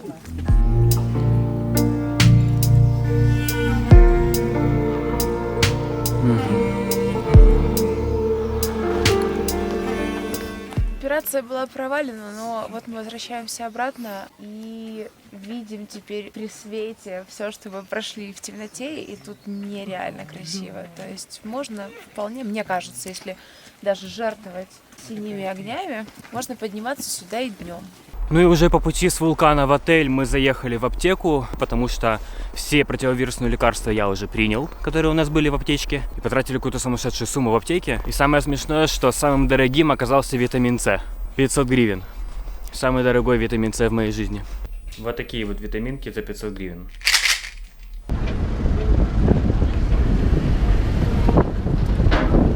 Мы приобрели опыт, скажем так. Что надо более тщательно готовиться к поездкам, и даже такой задрот, как я, все равно иногда может не все Приеду смотреть. На самом деле Тёма сказал, что если бы у него не было температуры, то, несмотря на то, что холодно, все было бы окей, мы бы пошли дальше. Я думаю, что это так. Просто форс-мажоры, они случаются, и в этом нет ничего страшного. То сейчас мы плывем на Бали, обратно, на пароме. В этот раз с нами очень много туристов, очень много французов, я думаю, американцев, да, ну и т.д. и т.п. А наших нет. Наши на Бали, не в тех местах. Не в тех местах, где мы. Это хорошо. Как-то так. Ну, ребят, мы, кстати, сегодня видели офигенные звезды.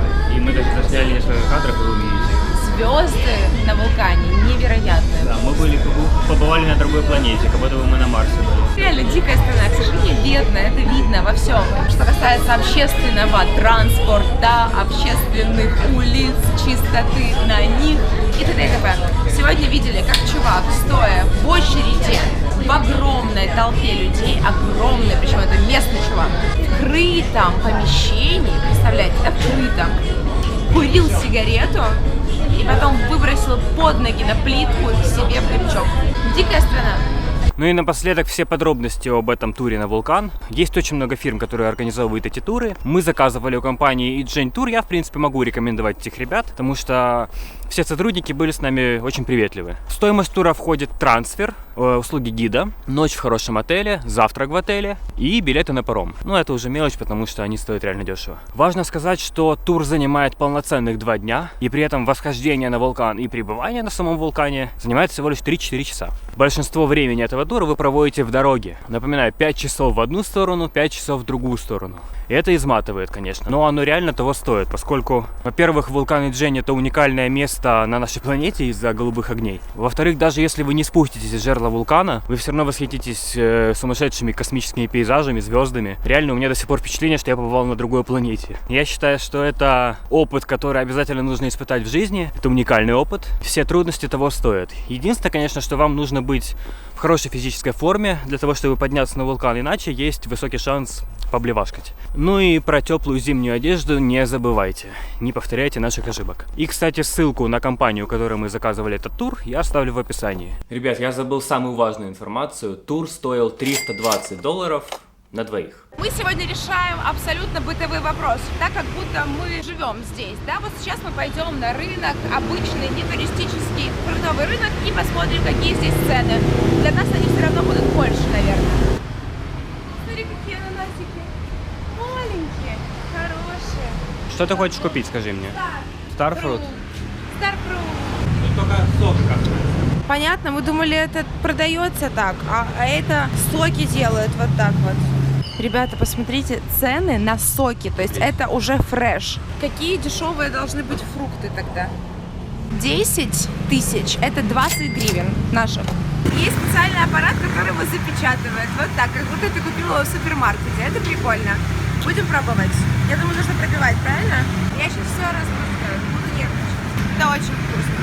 Реально, чтобы попробовать что-то на самом деле интересное, мне кажется, нужно уезжать подальше от туристических точек и пробовать те напитки, ту еду, которая выпекают местные жители. Ребята, мы впервые увидели окурок в пепельнице. Ни под ногами, ни на полу, ни на пляже, в песке, ни в море, в пепельнице.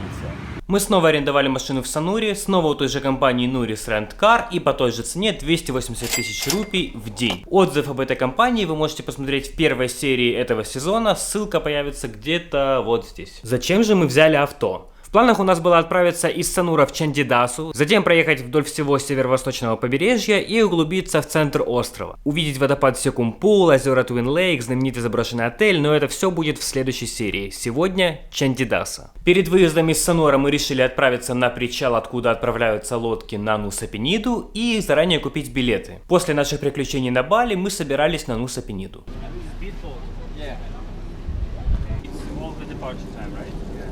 В общем, на Нуса-Пениду можно отправиться на лодке. Сейчас мы находимся как раз на причале, откуда все эти лодочки скоростные отправляются. Потом Тёма еще расскажет, какой точно здесь адрес. Сануре. Вот, и как все это организовать? Мы сейчас находимся на набережной Санура. Отсюда уходят лодки на Нуса Лимбанган и Нуса Пениду. Вот, собственно говоря, эта табличка. Тут можно найти время, найти цену. Платите в кассе за углом. Мы заплатили за 2 билета 400 тысяч рупий, это 800 гривен. Лодки ходят довольно часто, по сути, почти каждый час отправления. Мы на 2 часа забронировали уже 2 билета. Можно забронировать наперед. Сегодня 11 число, мы едем 14. Небольшой репортаж о движении на дорогах. Это же целое приключение и экстрим в Индонезии.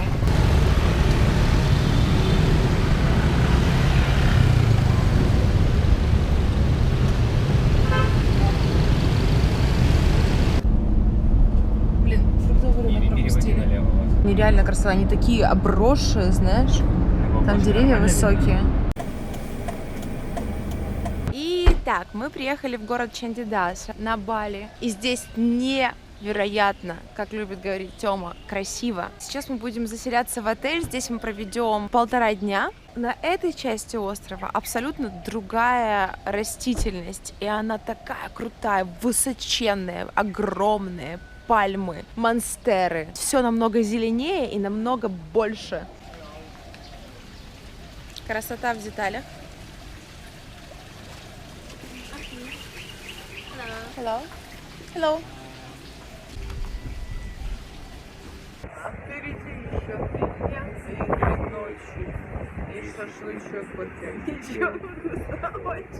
Я готов расцеловать город Сочи за то, что свел меня с тобой. Ой, ой.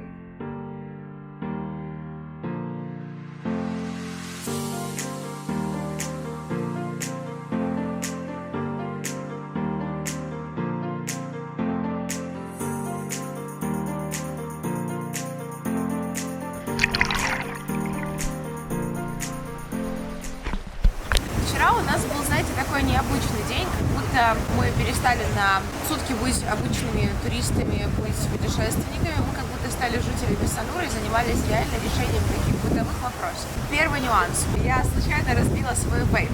Что вы думаете, мы реально в Сануре не с первого, с третьего раза, но нашли магазин вейпов, где нам его починили. Причем, что круто, ребята не пытались бить денег, не пытались продать нам и втюхать что угодно, они реально взяли мой вейп, поехали фиг знает куда, нашли запасную колбу и просто починили именно сломавшуюся деталь. И взяли за это не так уже много денег, на наши деньги это получается 400 гривен. Не во всех магазинах вейпов вообще есть вейпы, так что если вы едете с вейпом, то будьте к этому готовы. Но починить его реально, купить жидкости реально, вейперам на заметку, если вы собираетесь ехать в Индонезию на Бали. Вчера мы еще побродили по всяким рыночкам фруктовым, сравнили цены в супермаркетах на фрукты и на рынке. Ну, естественно, что типа, разница глобальная, тут даже говорить не о чем. У них есть прикольная тема, они делают свежевыжатые соки с добавлением мороженого. В общем, если вы видите стойку с большим количеством фруктов, да, за стеклом, знаете, что эти фрукты нельзя купить, это фрукты для сока, но туда они еще что-то прикольное добавляют, и он получается таким холодным, полезным, классным коктейлем. Мы выехали из Санура, и вы знаете, это прекрасно. Мы выехали из Муравейника, мы побывали там и в туристических точках, и не в туристических. Это очень шумный, густонаселенный, забитый всем подряд город. Мы приехали в Чандидасу. Здесь туристов намного меньше. У нас здесь очень красивый отель. Мы будем сегодня много путешествовать по окружностям. Мы будем смотреть пляжи. Мы заснимем эти шикарные рисовые поля. Я думаю, что мы сегодня сделаем очень много крутых кадров. У нас целый день впереди. Будем. Мы уже привыкли к движению дорожному, и мы за то, чтобы арендовать машину. Такси вас будет мучить жуткой музыкой. И всеми остальными ремиксами. Это жуть, это испытание просто для вас. Вы не сможете его пройти, я вас уверяю. Машина, в свою очередь, предоставляет вам свободу выбора музыкального, географического, скоростного режима, всего чего угодно. Так что берите машину, ребята. Либо мопед, если вы умеете на нем ездить. Либо мопед, да, но если у вас много багажа, то только машина. Не бойтесь, это вообще не страшно. На второй день вы привыкаете к движению, и даже вот по густонаселенному Сануру мы ездили спокойно, как свои.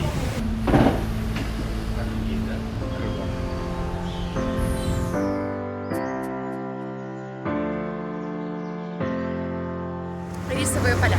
Знаете, это то, что, наверное, всегда восхищает. Посмотрите вокруг. Всегда кажется, что из таких пальмовых рощ сейчас вылезет Кинг-Конг или Годзилла. Ну, вылезет не Кинг-Конг, а вылезет змея какая-то. Он хочет нас туда провести. А, ну пошли.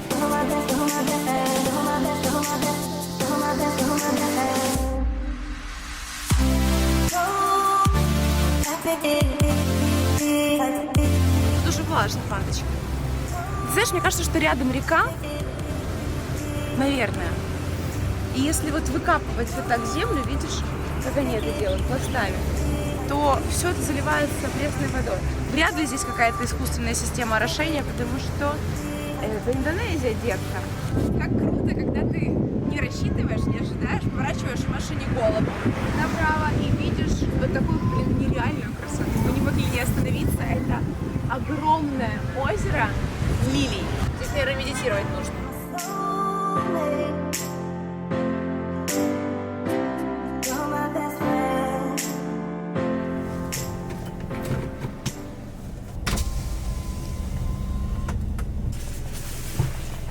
Ой, а у тебя, да? Мы находимся сейчас на Virgin Beach, также называется Pantai Beach по-индонезийски, либо White Sand Beach. 3 названия, но это одно и то же место, имейте в виду. Тут лазурная вода, он находится в такой гавани, в бухточке, окружен скалами с двух сторон зелеными. Не так много людей, что приятно. И очень большие волны, так что мы сейчас наконец-то порезвимся на волнах. Из негатива тут нужно платить сначала за парковку по 10 тысяч рублей с человека, но при этом вас не пустят на пляж. То есть вы платите 20 тысяч за то, что вас пустили на парковку, вы посмотрите на засланную грязную парковку. И вы подходите к пляжу, если вас просят еще по 10 тысяч человека за вход только на пляж. То есть 40 тысяч рупий за то, чтобы просто попасть к берегу.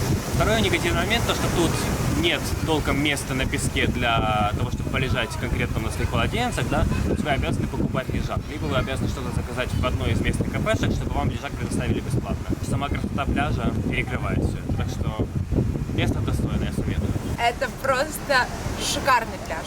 Лазурная вода, огромные волны, которые вдребезги разбиваются об скалы. И что самое важное, он абсолютно комфортен для купания. Здесь песочное дно.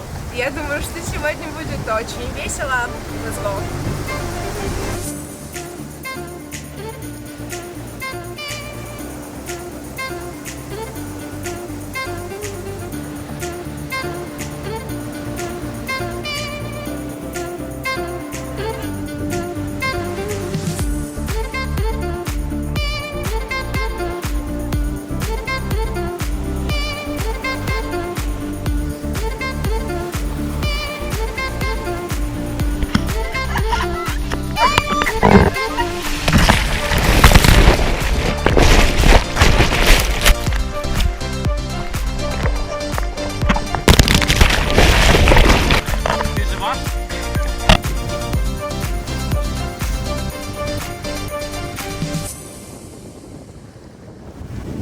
Так накупались на этом пляже. Есть одна прикольная фишка. Здесь очень высокие, мощные волны. У вас не получится покупаться по какому-то своему сценарию. Они все прописывают сами. Меня одна волна завернула, 3 раза ударила об песок и в конце со всей дури шарахнула еще головой об дно.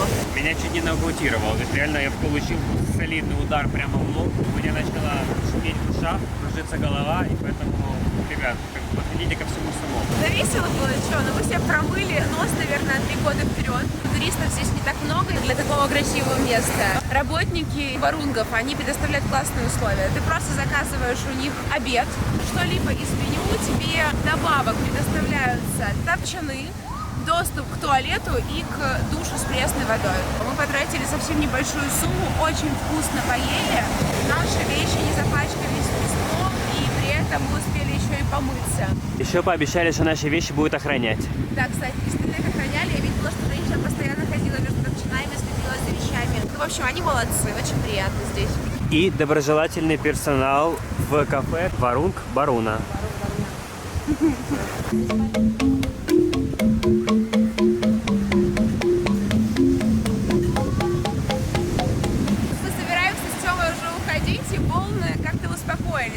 Океан стал намного как-то ровнее и приятнее. Когда мы купались. Волны были очень высокие, они жестко накрывали нас прям с головой и насыпали нам просто лопатой в трусы песок. Нам в кайф, когда поэкстремальнее. Короче, получили мы звезды с Тёмой по полной программе. Это орешек кешью, но он в скорлупе, видите? Короче, я пыталась его раскусить, из него вытекает маслянистая жидкость, горькая, с легким привкусом этого ореха кетты, но, короче, лучше не раскусывать. Это отвлекло мне язык. Я надеюсь, это не ядовитое? Да нет, конечно.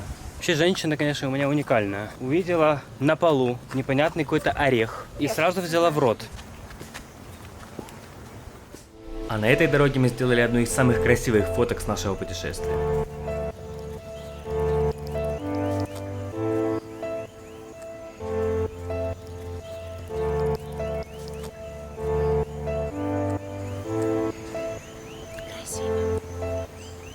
Ты точно снимаешь? Да. Всех? Их всех видно? Да, А поросят этих видно? да. Вот она, настоящая Индонезия, твою мать, потому что называется ничейная территория. Здесь жутко воняет, запах просто нереальный. Это просто свалка посреди леса, где почему-то пасутся куры, петушки и, внимание, 3 поросенка. Это реально страшно. Вот что значит действительно ничейная территория. Они со своей территории все убирают, если повезет, а выбрасывают на общую. Что не мое, то не жалко. Краб. Огромный краб, огромный. Тёма огромный, он где-то на том Тёма большой. Он огромесный. Видишь? Как вы думаете, что это?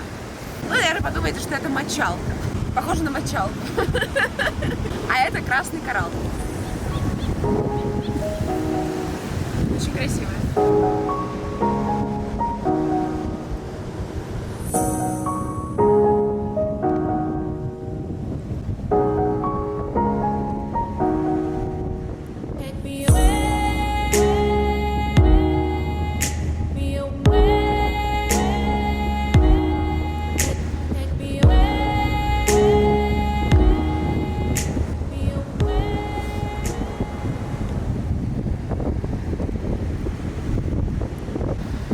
Эй, малыш, ты откуда?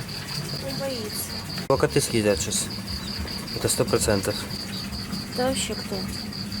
Ну что, мы спасли воробья, он теперь в клетке, по крайней мере до утра он может спокойно спать, его никто не съест. Мы молодцы.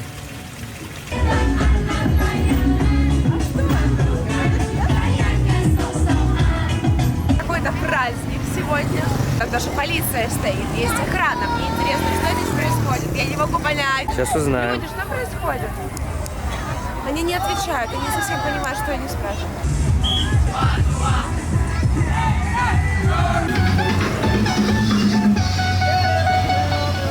Я не могу понять одного. А почему они все вдоль дороги? В чем заключается шоу?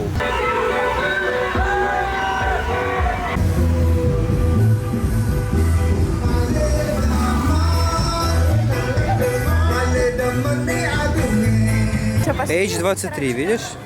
В ресторане У них у каждого свой номер.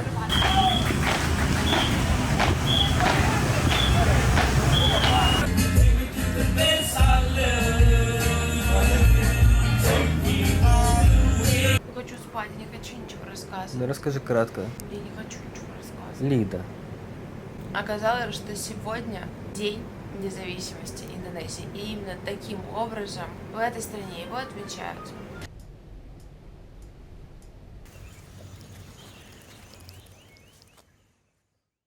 Ребятки, наконец-то расскажу вам свои первые ошибки в логистике этого путешествия. После Чандидасы я планировал отправиться к озерам Twin Lake и там заночевать. Попутно хотел посетить 1 или 2 храма. Таман Тирта Ганга и Пура Пенатаран Агун Клем Буянг. Я даже не рассчитываю, что я произнес эти названия правильно. В общем, сейчас на карте должны появиться точки их расположения. И еще я планировал посетить 2 водопада. Водопад Гит-Гит и водопад Секумпул, самый большой на Бали. Это был смелый план еще до начала путешествия. Суммарно Google Maps посчитал, что для того, чтобы объехать все локации и добраться до отеля, понадобится 4 часа 40 минут. Весь путь составляет 160 километров. Добавим к этому еще 5 часов для осмотра всех достопримечательностей и итого 10 часов дороги. Ну, офигенно, в 8 утра выезжаем и в 18:00 уже встречаем закат в отеле в горах. Думал я. находясь за ноутбуком в Киеве. Ну и важное примечание, в 18:30 на Бали уже кромешная темнота. Естественно, все пошло не по плану. После того, как я получил опыт вождения на Бали, я понял, что маршрут нужно существенно сокращать. Я выкинул из маршрута эти два трудно выговариваемых храма и водопад Гиргит, ну потому что Сюкумпул более эпичный. А все ради того, чтобы встретить закат озер Твин Лейк, которые, собственно говоря, славятся красивыми пейзажами при закате. Расчет времени маршрута по Google Maps можно смело умножать на 1,5, а то и на 2. Узкие дороги, люди, собаки, которые бросаются вам под колеса, незнакомая местность, мотоциклы и грузовики — это все будет вас очень сильно тормозить.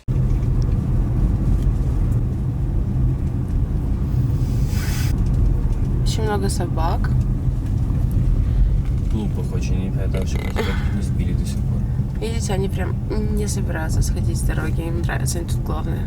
И помимо всего прочего, Лида от меня заразилась и весь этот день промучилась температурой. Нам пришлось искать аптеку, мы потратили на это очень много времени, поскольку в нетуристических точках аптек почти нету. Соответственно, совет вам, ребята, покупайте лекарства либо в достаточном количестве еще на родине, либо же в туристических точках Бали, потому что в глубинках могут быть с этим проблемы. Тёма переболел, его вирус перешел ко мне и начал мутировать точно так же по той же схеме в моем организме. Это жестко. Мы остановились тут в городочке, в каком-то крошечном туристическом месте, потому что здесь неподалеку находится затонувший корабль. Действительно, на северо-восточном побережье Бали есть классный дайв-спот, снорклинг-спот. Это японский корабль, затонувший. Примерно на глубине 10 метров он находится, недалеко от пляжа. Вы можете там абсолютно спокойно пофридайвить, если кто-то этим увлекается. Я посмотрел несколько роликов на YouTube про этот спот, про этот корабль, и могу сказать, что место достойное. Ссылку на один из роликов я оставлю в описании. Тут нет аптек. Несмотря на то, что тут много туристов, тут нету ни одной аптеки.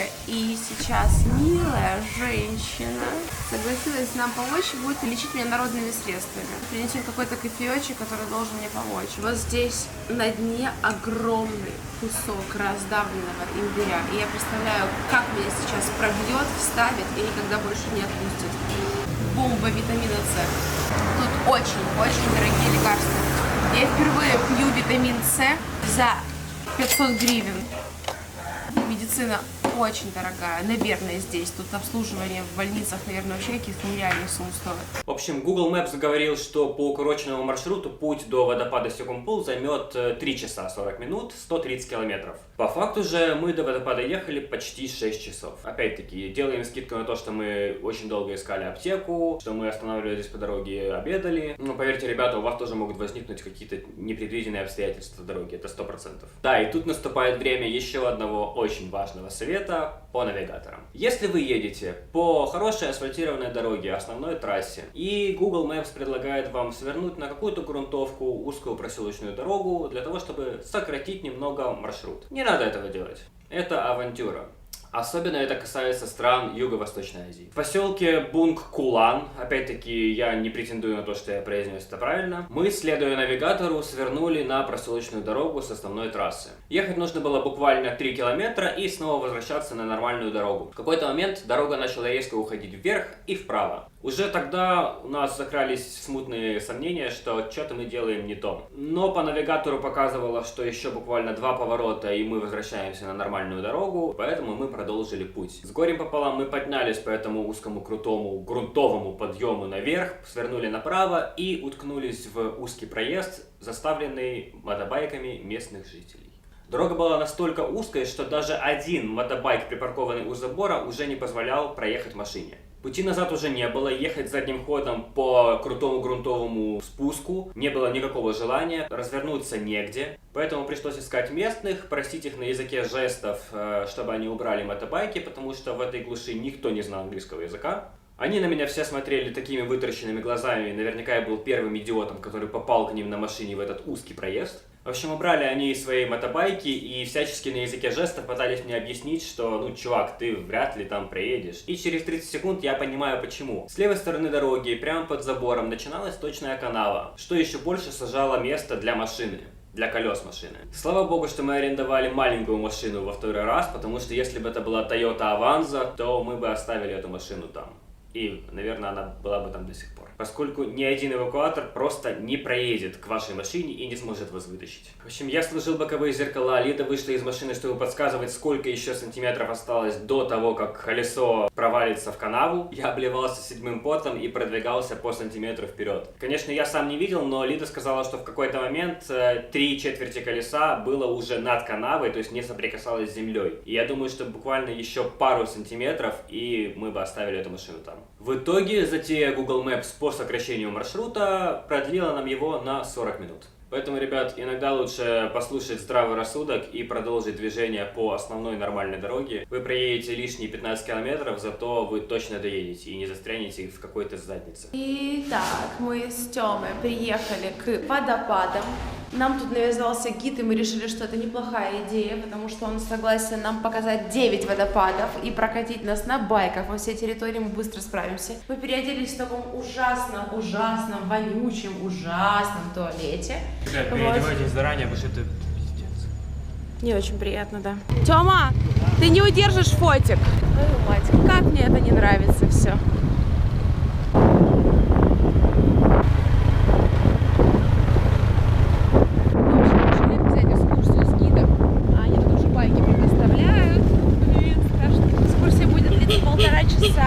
Это стоит не так уж и дорого, 600 гривен получается. Перевод на наши деньги. Так будет гораздо быстрее, мне кажется, интереснее, чем пешком. Тем более у нас с Тёмычем очень мало времени, нужно успеть в гостиницу до заката. Прикольно, смотрите, такая Венеция индонезийская. А вот это уже стрёмненько, блин, совсем. Твою мышь, блин. Пешком долго, блин, на мопеде страшно. Сама в такой не была в жизни, ты поехала.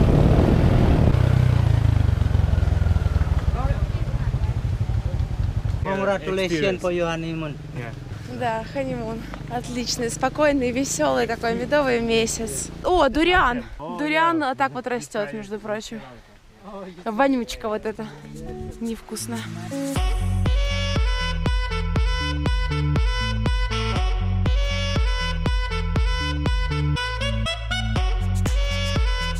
Благодаря тому, что мы поднялись сюда на мотобайках, то есть мы не потратили много сил. Сейчас у нас куча энергии для того, чтобы побродить по всем водопадам в окрестностях. Нереально красивые дорожки, тебе приятно просто находиться вот здесь. Гид рассказывает про все деревья, которые растут у нас здесь вдоль нашей тропинки.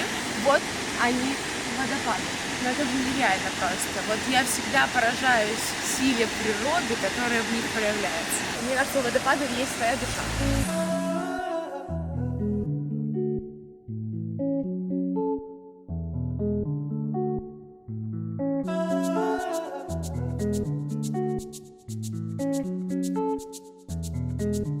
А потом наверх, да, по этим же ступенечкам?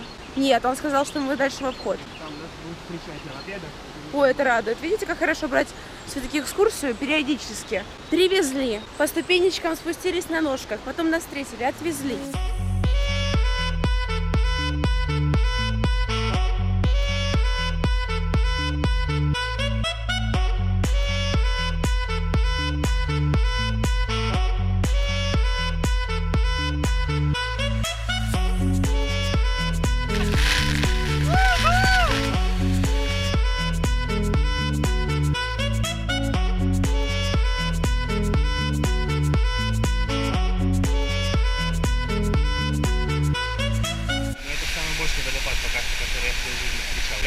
Энергия прет от него, просто такая мощь. До этого никогда не было страшно плавать в водопадах, но вот сегодня я испытал небольшой такой страх.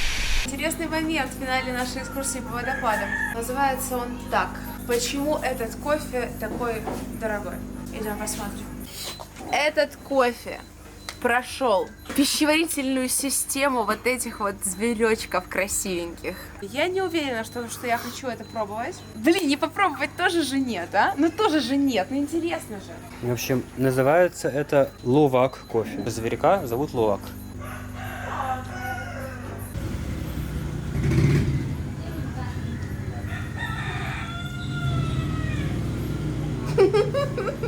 Я не знаю.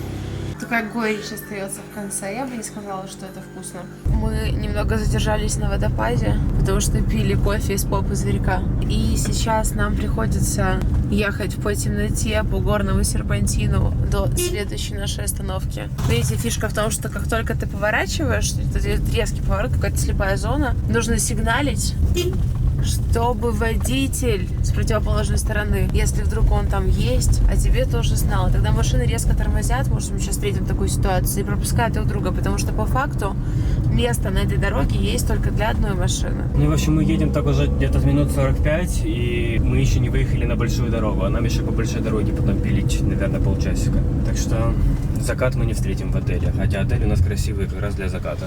Может, рассвет встретим. Главное доехать живыми. Навигатор нам показывал, что от Секумпула до нашего отеля 24 километра и ехать 50 минут. По факту же мы ехали 1,5 часа. Соответственно, ребят, повторюсь, умножайте время в пути смело в 1,5-2 раза.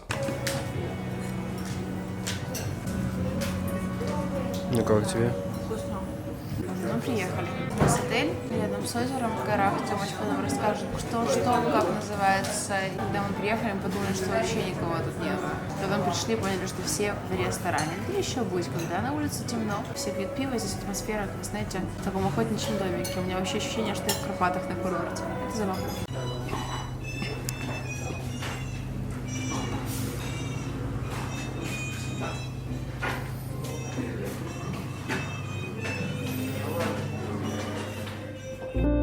К сожалению, насладиться нашим отелем мы смогли лишь на рассвете. Очень жалею, что поставил горный регион Бали лишь как перевалочный пункт. Тут стоит провести полноценный один день, отдохнуть от жары и подышать горной прохладой. Да и красивых мест в округе столько, что точно найдете чем заняться. А отель даже за такое короткое время успел нам понравиться и запомниться. Рекомендую. Здесь в отеле работает рум-сервис. Видите, нам принесли завтрак. Такое наполовину самообслуживание. Да ничего, что мы сюда приехали ночью, практически, когда было темно. И только вот с утра за 5 минут, уже это второй раз повторяется в нашей поездке. Мы осматриваем территорию, быстро ее Тёма снимает на камеру, а я вижу по дороге в машину. Красиво же все равно. Не зря приехали. Пусть даже на полчаса посмотреть. Ну чего? На самом деле, от чего мы приехали в этот отель? Мы же едем смотреть на озера. В принципе, все люди, которые сюда приезжают, насколько я понимаю, приезжают ради этих озер. Мы настолько не успеваем, не вкладываемся в наш график. Плюс еще Тёма переболел, сейчас болею я. И мы даже хотели от озер отказаться. Но нифига. Мы успеем, если сейчас пойдем. Прямо сейчас. Нужно идти уже. Быстро нужно идти.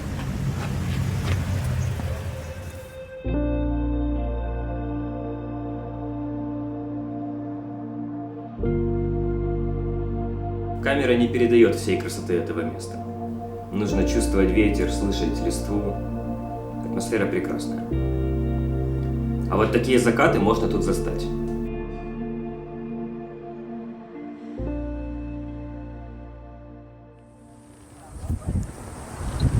В общем, заброшенный отель выглядит по-настоящему заброшенным. Не фейк. У нас, конечно, там очень много призраков, так что нужно быть осторожными. Помнишь? Та-да-да-да-да-да. Да, да-да-да-да-да. Та-да-да-да-да. Выглядит так все эпично, знаете, как будто джунгли поглощают цивилизацию. Вот такая вот у меня ассоциация. А там был Сеня, и это странно. Ну ты не пролезешь, я тебе еще раз говорю, там стрёмно, Тёма.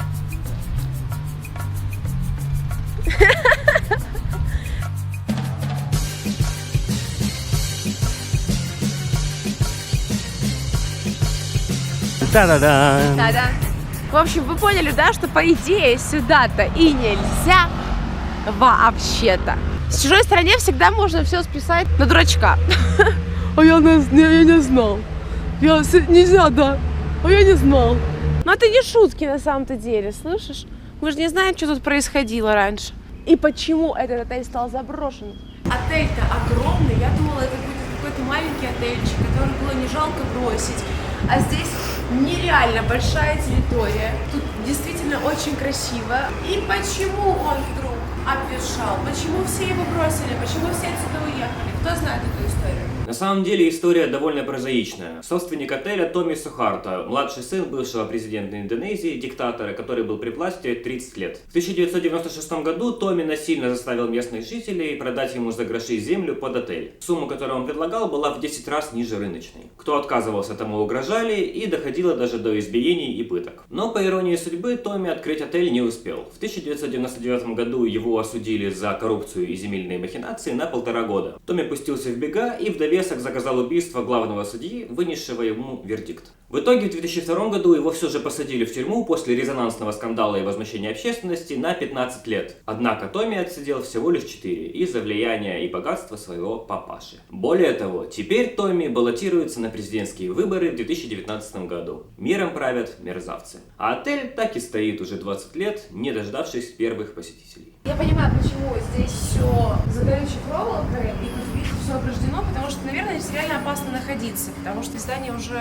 такое ненадежненькое. Мне кажется, все обваливается.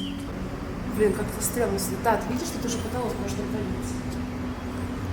Казань, 2010, что-то там еще. О, Господи, эта надпись была сделана в 2010 году. То ли трусиха, то ли энергетика нехорошая. Я трусиха, да? Ты трусиха, заяц.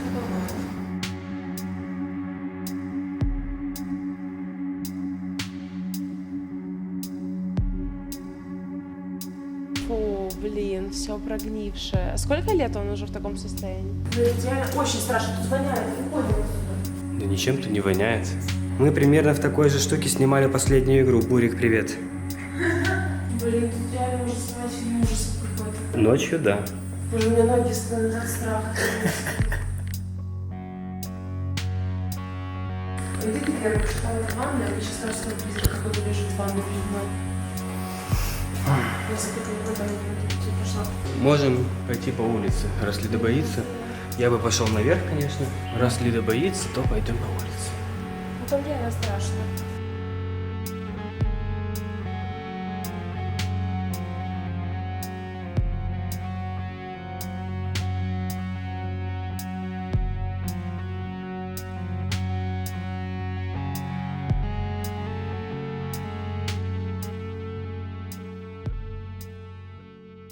Саурон, Саурин, Сауран, Сурон.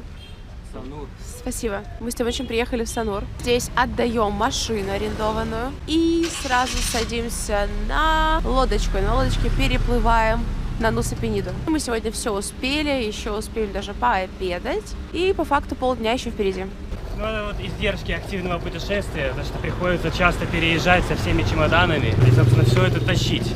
Сейчас мы сдали машину, и надо будет метров 100 с чемоданами дойти до пристани, где мы сядем на лодку. До лодки еще час, поэтому мы еще в ресторане должны будем перекусить И переодеться. И переодеться, да, потому что мы с гор, а тут слегка не тот климат сейчас. Спасибо, ребята, организация на уровне. Смотрите, значит, чемоданы, весь наш багаж через камни нам помогают перенести. Идти нужно, я так понимаю, вброд. Надо разуваться. До конца не могла поверить, что нужно будет через камни и босиком по океану добираться до лодки. Очень важно не стоять как лоси у кассы, как нам сказали изначально, а спрашивать у всех людей, куда идти, когда рейс. Показывать и так далее. билет свой. Показывать билет, да, потому что тебя не поймут. Только билет. Тычешь, тогда они понимают.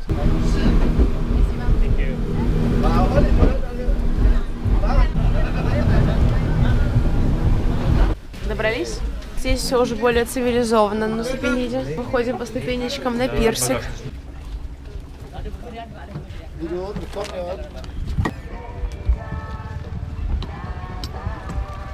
Кстати, вот удобные тапки мы купили, они на все случаи жизни, они нас очень спасают. Их вообще не жалко. Но они не В них стильные. можно в воду, в огонь, куда угодно. Нуса-Пенида очень жесткая дорога. Посмотрите, какие обрывы. Места на дороге хватает только на одну машину. И как они здесь вообще решают эти вопросы, я не понимаю. Вот, Кристалл, 300 метров. Отлично, мы почти на месте. У меня температура. Меня колбасит это состояние очень плохо к состоянию удовлетворительному. Но прикольно реально то, что они только строят третий дом, видите, вон там. Yep. А всего отель состоит из 2 домиков. То есть у нас есть соседи и больше, в принципе, никого из того дома. Может, мы с ними потом познакомимся. Может быть и нет, потому что мы социопаты. А тут очень прикольный садик, милашный. А там за территорией нашего отеля находится пальмовая роща. И там пасутся свинюшки, и мы пойдем их тискать скоро. Мы идем смотреть на свинюшек. Hello. О-о-о-о-о-о. На свалке пасутся, как всегда. Ой, он привязан, да? Не, он боится, не хочу погать. А здесь гроздь, огромная гроздь бананов. Тут на самом деле все очень дружелюбные и милые. Красный ананас. Я не знал, что он когда маленький, то он красный. Что еще надо?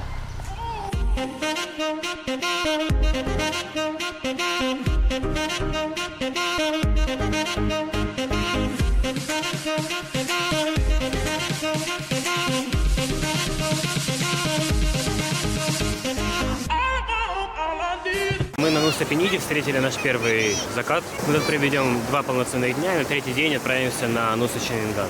Тут не так много туристов, тут плохая инфраструктура, нет ресторанов. Готовьтесь к тому, что вам придется есть просто мивинку с яичницей. Арендовать машину тут невозможно из-за очень плохих дорог. Сегодня мы в этом убедились, потому что дорога до нашего отеля реально очень плохая. Хотя местные люди говорят, что это еще хорошая дорога, и завтра мы убедимся в том, что есть дороги похуже. Завтра мы арендуем 2 скутера с 2 водителями. Это обойдется нам в 500 тысяч рупий, это 1000 гривен. Они отвезут нас в 3 места и довезут обратно в отель. Если же арендовывать машину, то машина обойдется чуть дороже, 600 тысяч рупий. Но мы решили покататься на скутерах, потому что думаем, что это будет немножко быстрее. А вот ребята гонщики местные, видите? Малыши карандаши. Кстати, очень гостеприимная хозяйка отеля, очень дружелюбная. Вообще, в принципе, все люди дружелюбные. Остров безумно красивый, и сейчас, по сути, первый пляж, он такой самый простой, самый попсовый, все остальные пляжи гораздо красивее. Лодка на Нуса-Пениду с Санура стоит 400 тысяч рупий, едет на 30 минут, это фастбол, 400 тысяч рупий, это 800 гривен на двоих. Купить можно билеты интуитивно либо в Сануре, либо в Паттангбае, то есть не надо предварительно там заранее бронировать, что-то готовить в интернете, искать информацию и так далее. Вы все можете на месте узнать и купить. Добраться сюда просто. Хотя многие русскоязычные люди еще даже не знают о существовании этого острова. А зря.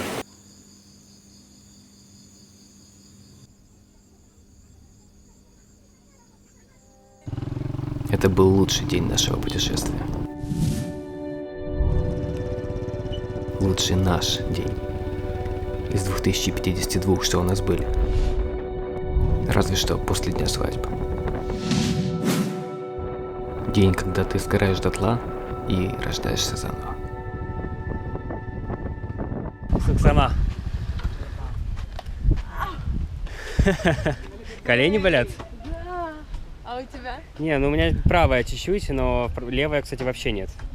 Вот. Видишь? Дельфины!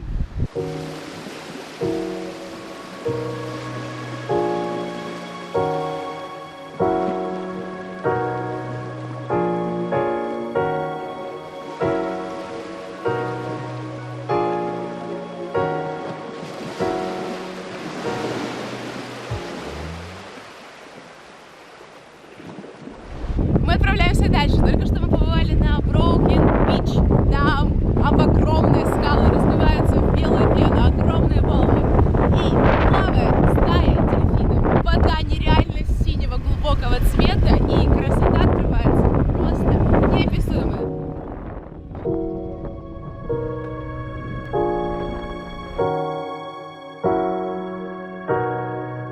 Такая ровная, на мопеде один кайф. Мы на Киллингтон-Бич подходим уже к самому главному месту. Вау, вода, смотри какая. Вот здесь обрыв такой крутой, крутюй. Ты вообще понимаешь, о чем я тебе говорю? Это невероятно.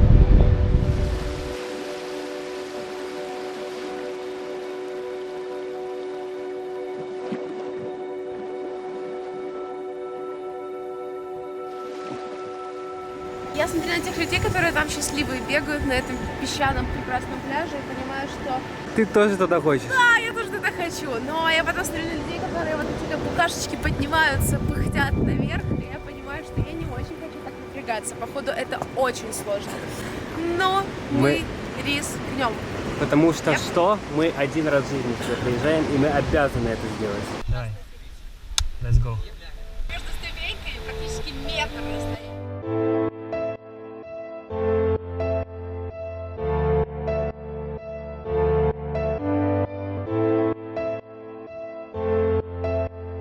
Я бы не сказал, что тут слишком сложно. Просто, знаешь, на вулкане тоже люди блевали. Это медленно, как бы, но это просто.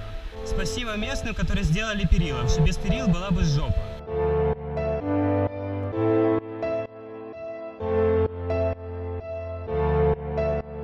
В глазах было отчаяние. Маш, ну мы почти внизу уже, ты чё? Давай, шажочек. Спокойся, бо я тебе зараз спокою. А ты подумай о другом. Как они построили ступеньки?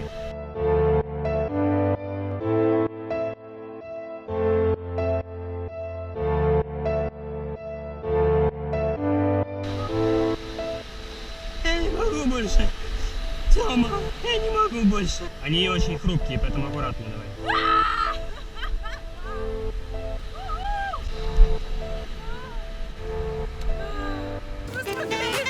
А потом я думаю, что наверх нужно подняться. Мне даже страшно об этом думать. Это нереально точно. Потому что я реально не поднимусь, если честно. Я спускалась, у меня ноги дрожали, потому что периодически ты нужно показывать просто полушпагат. Вот держаться руками за камни, потому что очень крутой спуск. Иногда это практически 90 градусов. И это реально очень тяжело, потому что здесь практически нет людей. Сюда добираются единицы. Страшно? Опасненько! Сейчас будут носить, уходи, Тём. Уходи ко мне, Тёма! Это жесть.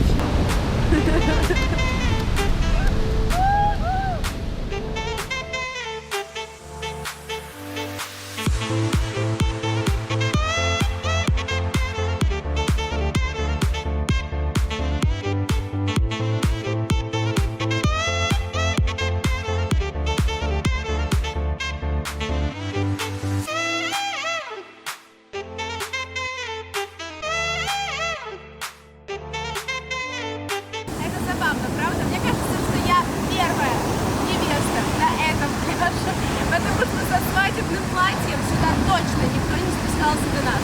Здесь просто нереально. Это мое слово.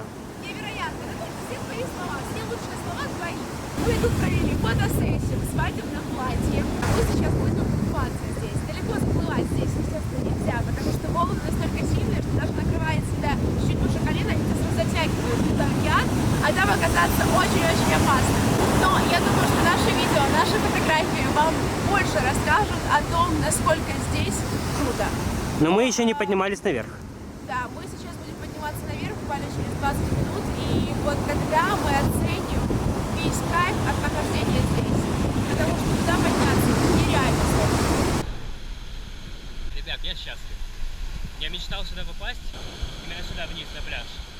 Посмотрите на это. Бомба. Ну что, ребят, мы идем на подъем. И страшно представить, что нас ждет, конечно. Но я уверен, что оно в любом случае того стоило. Фух. Помогай себе руками. Тяни себя, вытягивай. Ты знаешь, пока нормально. Даже проще. Не спеши. Держи, смочи горло. Остаток. Просто не делай быстрые движения и дыши ровно. Вот и все. Визяна, привет. И Лида тянется. Ценность некоторых вещей повышается при условии, что ты приложил к этому огромные усилия. Туда приезжают многие люди смотрят на пляж, потому что даже с высоты это захватывает, завораживает. Но фишка в том, что спускаются на этот пляж в единицах. Там очень мало людей, потому что это не то, что сложно, это страшно. Когда ты просто смотришь туда вниз, а потом смотришь наверх, тебе кажется, что нереально спуститься и тем более нереально подняться. Но мы смогли это сделать, и мы провели просто самые крутые, наверное, пока что за всю поездку часа 2 на пляже и получили просто массу эмоций. Я сейчас еду на мопеде и понимаю, что мне прям хочется плакать. Такое какое-то, знаете, ощущение катарсиса, какого-то взрыва, который произошел, и ты как будто очистился, и у тебя душа так помолодела, посвежела, и хочется путешествовать, хочется эмоции в себя поглощать. Такая настолько приятная усталость, это такое ценное чувство, ради которого стоит тратить такие огромные усилия. В общем, это круто. Я рад, что тебе понравилось. Я тебя тоже, Сать. Хочу дополнить только то, что я полгода уже мечтал попасть именно на этот пляж. По сути, все путешествие строилось вокруг этой точки. Вокруг Сыбаюра и вокруг этой точки. Вот я тоже ехал сейчас на мопеде и понимал, насколько я счастливый человек. Насколько вообще здорово, что в наше время люди могут сесть на самолет и полететь на другой край Земли, вообще на другую сторону земного шара, добраться до самого далекого острова. Спасибо людям за технический прогресс, спасибо Google, спасибо изобретателям самолетов, не знаю, спасибо этим людям, которые построили эти ступеньки вниз, потому что без этих ступенек люди бы просто не спустились бы. Мы бы, например, точно не спустились, не рискнули бы. Мы достигли своей цели, мы сняли сумасшедшие видео, сумасшедшие фотографии. Мне уже не терпится посмотреть на них на большом экране. И не терпится смонтировать этот кусок видео, потому что это будет память на всю жизнь. И мы поставили с Лидой такой принцип себе, что мы не возвращаемся в места, которые уже посетили, потому что в мире миллиарды мест, а жизнь очень короткая, поэтому надо посетить как можно больше и не возвращаться уже в то, что видели. И очень часто поскольку я всегда с камерой, я не успеваю прочувствовать все эти моменты, не успеваю почувствовать место. Сегодня я почувствовал этот пляж, я почувствовал всю эту энергетику, всю эту мощь. И это здорово. Красивая девушка. О, Красивый. спасибо. Пока.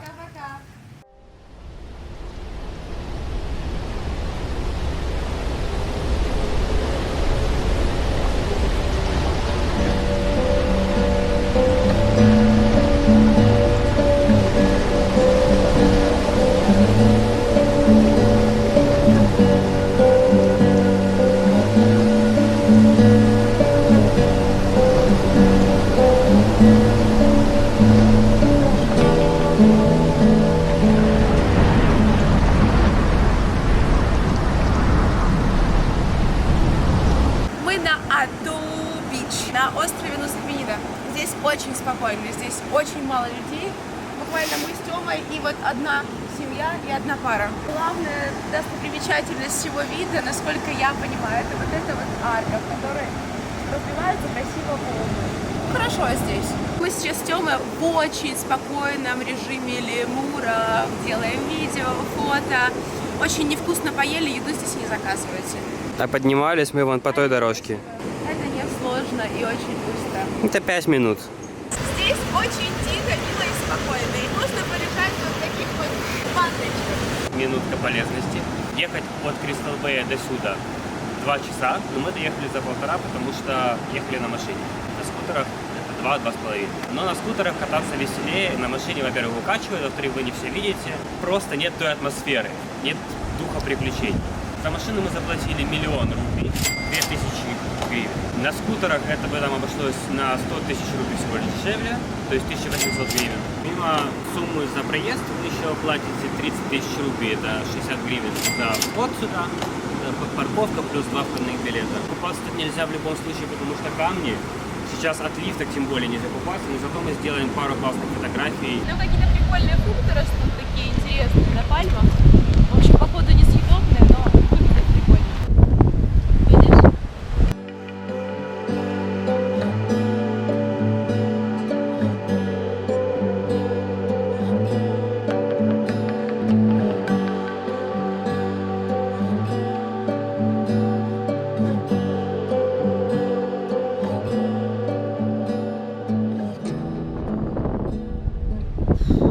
Устала ходить. ехать. Почему не на мопедах? Я бы сейчас на мопеде с ветерочком. Вот такая вот парковка тут. Если вы возьмете мопеды, имейте в виду, что на Ату Бич есть практика прокалывания колес местными жителями. Они так зарабатывают деньги. Потом чинят вам эти колеса. Не знаю, что вам посоветовать, чтобы этого избежать. С нами этого не случалось, потому что у нас была машина и водитель местный житель. Но в интернете я читал много комментариев о том, что такие случаи бывают.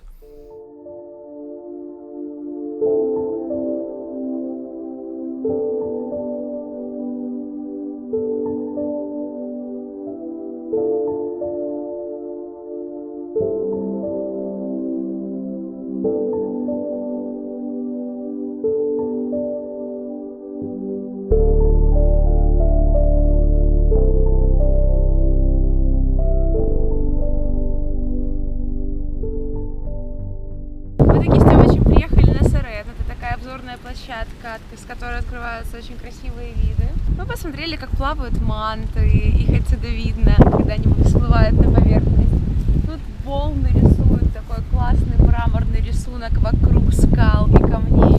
Здесь можно медитировать, но мы не будем, у нас не хватает времени, так что мы сейчас еще внимательно рассмотримся, насладимся видами. Сюда очень сложно добраться. Огромный совет, если хотите попасть на эту точку, все-таки берите мопеды, потому что на машине сюда ехать очень некомфортно. Во-первых, на машине скучно, ты в замкнутом пространстве. На мопеде весело, с ветерком, ты все на 360 градусов осматриваешь. Это такой небольшой экстримчик по этим спускам, подъемам и плохим дорогам. На машине укачивает ехать по серпантину, и даже чужую машинку слегка жалко, потому что дорога просто отсутствует. Вот последних метров 500 машина убивается в хлам, потому машину арендовать здесь или брать с драйвером не нужно, лучше доехать сюда экстремально, весело на мопедиках. Кстати, интересная информация.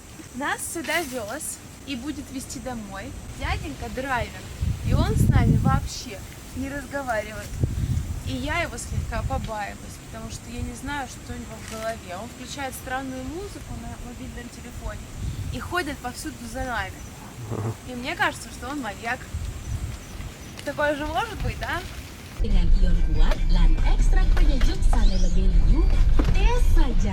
Вот мы о чем говорили, когда рассказывали про плохую дорогу.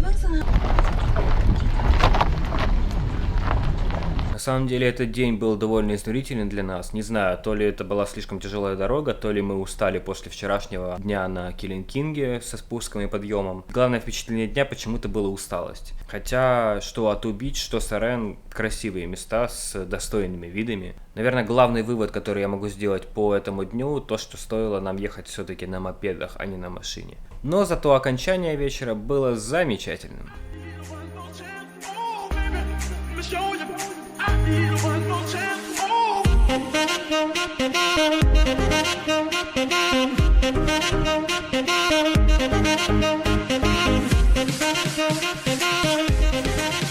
Начать эту серию я хочу с теплых слов у хозяйки отеля на Нуса Пениди. Ее зовут Путу, и она замечательный человек с шикарным чувством юмора и запредельной порядочностью. Я расскажу вам одну короткую историю о ней, и вы сразу поймете, о чем я говорю. После Килинкинга у нас почти не осталось чистых вещей, и нам срочно нужно было постирать все наши вещи. Поскольку на Нуса Пениди очень слабо развита инфраструктура в принципе для туристов, мы вряд ли смогли бы сами найти прачечную, поэтому мы обратились к ней за помощью, и она сказала, что мы можем вообще не переживать, все будет сделано. На следующий день, когда нам нужно было уезжать, Путу привезла нам 2 пакета вещей, но оказалось, что один из этих пакетов чужой, то есть вещи были не наши. Вы бы видели ее глаза, когда мы ей об этом сказали. Она дико извинялась и попросила меня поехать с ней на мопеде в прачечную, чтобы я точно нашел свой пакет. Оказалось, что от нашего отеля до прачечной на мопеде ехать 20-25 минут в одну сторону, и при этом Путу принесла нам только счет за прачечную, а за бензин вообще ничего не сказала. То есть она без какой-либо выгоды для себя потратила свое время и свой бензин для того, чтобы нам помочь. Конечно же, я потом компенсировал все ее затраты на бензин хорошими чаевыми. Самое забавное то, что она не хотела очень долго их брать. Здорово, что в мире есть такие прекрасные люди, они оставляют не менее приятные ощущения от страны, чем какие-то красивые места. Мы, кстати, до сих пор поддерживаем связь на Facebook. Насколько я знаю, они достроили уже 3-й домик в своем отеле. Отель называется Ананта Бунгало. Ссылку на отель я оставлю под этим видео в описании.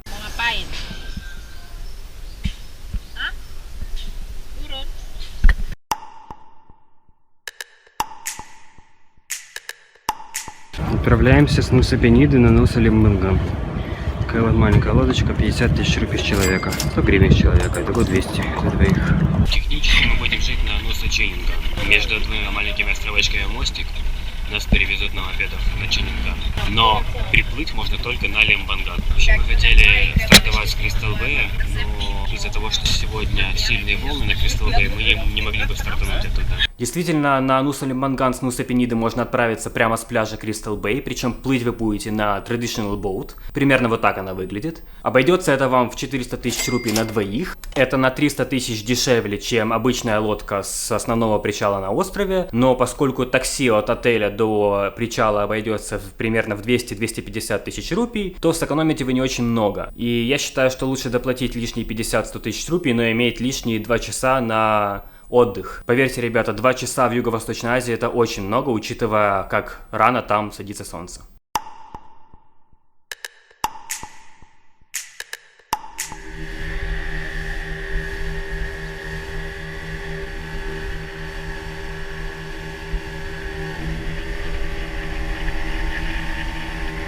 Ребят, очень широкие волны, очень массивные. Мост через Лимбанган и Ченинган. По этому мосту могут только мопеды передвигаться, и, собственно говоря, нас через этот мост перевезут.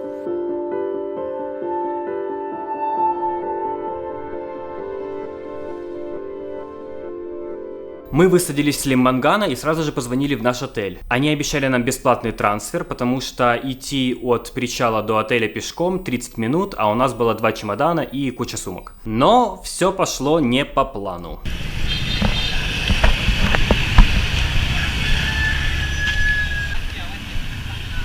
Опять Whitehair? Нас не забирают уже час, мы час тратим на то, чтобы просто ждать трансфер с отеля, и это жестко, потому что у нас всего здесь 1 день.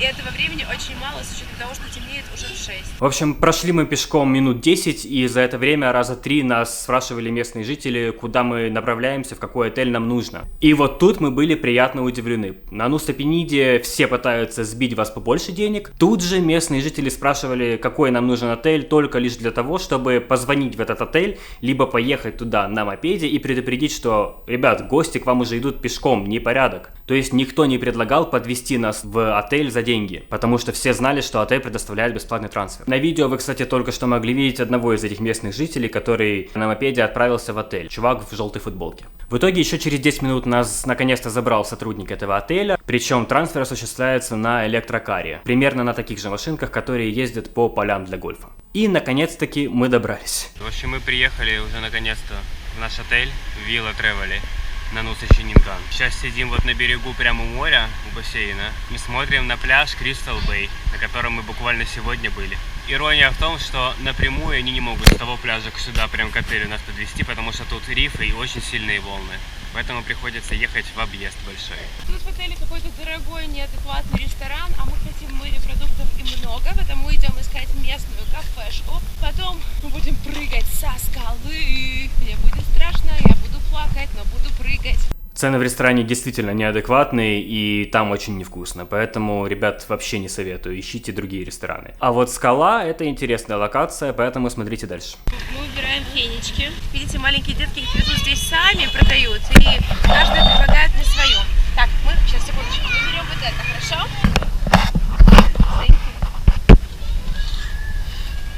Что возьмем, она неугомонная. Она прям вот, знаешь, как самой лишённой разговаривает, это не очень приятно. Thank you.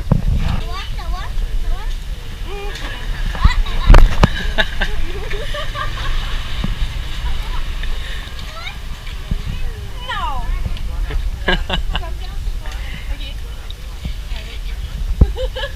Она сделала вид, что обиделась, да? Да. Подождите, я хочу выбрать зайчика маленький. Все патент, да?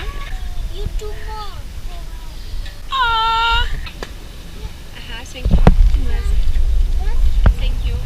Все, that's it. Thank you very much. Terima kasih. Ой, не расстраивайся, это твои, иди сюда. Я не хочу, чтобы она... Ой, смотри, она ее за волосы так аж тянула. О, я не люблю люблю, когда дети расстраиваются. Давай, купишь это мне. Пиши смс, но будет тоже. Хорошо? Окей. Все. А теперь точно Я. все. Держи. Суксама. Thank you. У нас в отеле, к сожалению, людей много. Вот мы, честно говоря, этому мужичку завидуем. Но зато мы прямо у моря.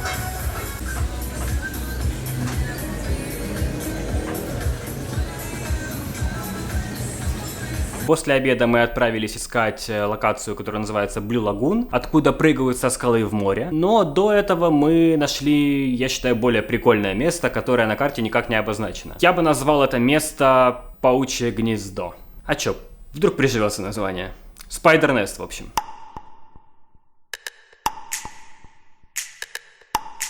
Димка, видишь эти белые пятна? Это следы от паутины. И они тут везде. Я тут стою босиком, и мне пипец как стрёмно.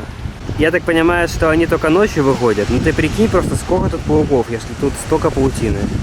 Это жесть, чувак.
Сюда приходили. Тут просто огромная территория, открытая абсолютно, где скалы поломанные просто, уходят сразу обрывами в океан. И стены бьются волны с такой силой, что они взрываются просто таким огромным облаком белым. Чувство какой-то силы, прилива энергии сумасшедшей просто. Тут никого нету. Это место абсолютно непопулярно. Насколько я понимаю, пришло человека 3. Просто сделать пару фотографий. А мы торчим уже час, ждем эту огромную волну, которая поднимется наверх брызгами. Это очень круто.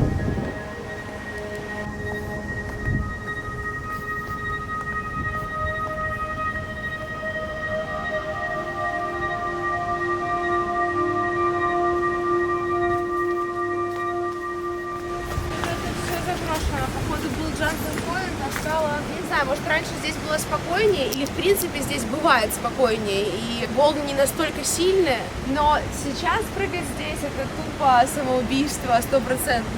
Ну и еще вот это вот меня смущает, то есть раньше тут была кафешка, там стоят столики, а сейчас тут такое заброшенное место.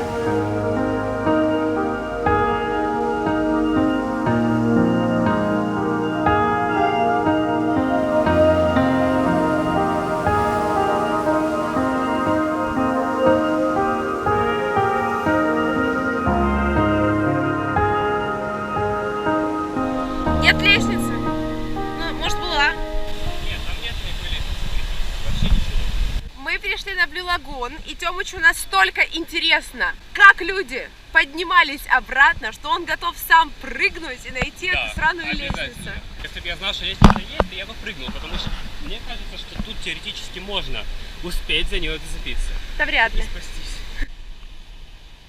Если бы было поспокойнее в плане волн, прыгнуть было бы реально. Мы не видим, как подняться обратно. То есть тут нет ни лестницы, ни ступенек, ни ничего. И прыгнуть в последний раз это плохая идея. То есть сегодня тут, в принципе, нереальные волны, я их показываю, вот они, которые моментально прибьют тебя нафиг к скале, и ты умрешь.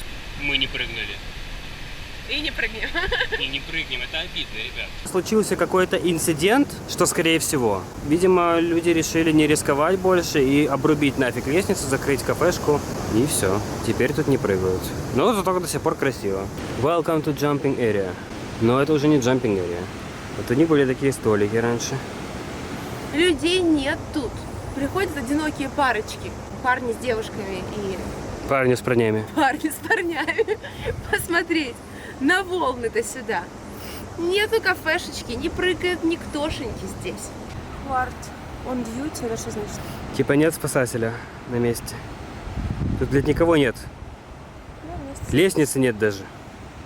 То есть шансов у вас нету. Поэтому, ребята, включайте мозг и не прыгайте. Потому что вы умрете.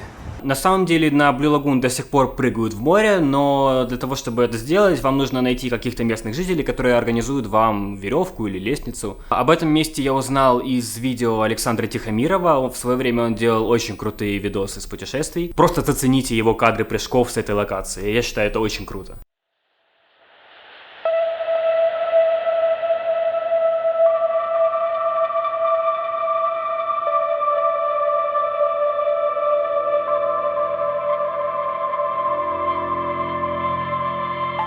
Это красиво.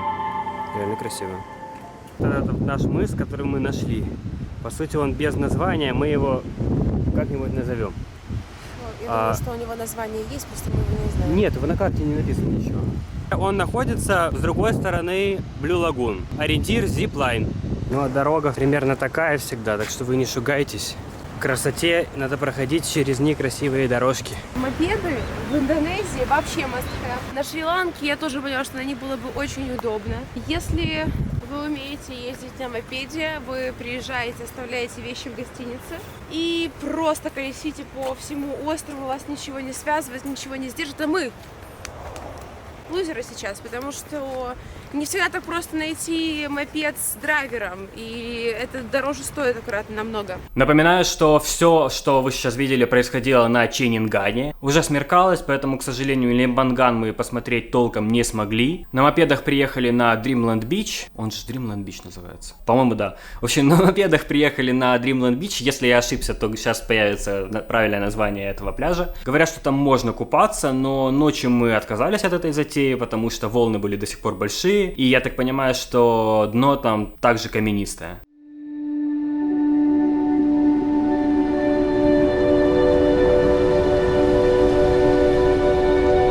сожалению, здесь всегда темнеет рано, и здесь каждая минуточка на счету, пока светит солнце.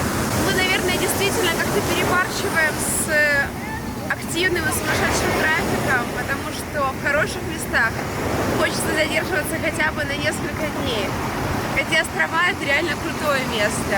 Здесь есть на что посмотреть и есть чем заняться. Было ровно полдня, и, к сожалению, мы практически ничего не успели. Но ни в коем случае не жалеем, что сюда попали, так что если вдруг вы решите сюда приехать, знайте, что у вас в запасе должно быть 2-3 дня. Но зато мы покатались на скутерах, это уже огромное удовольствие.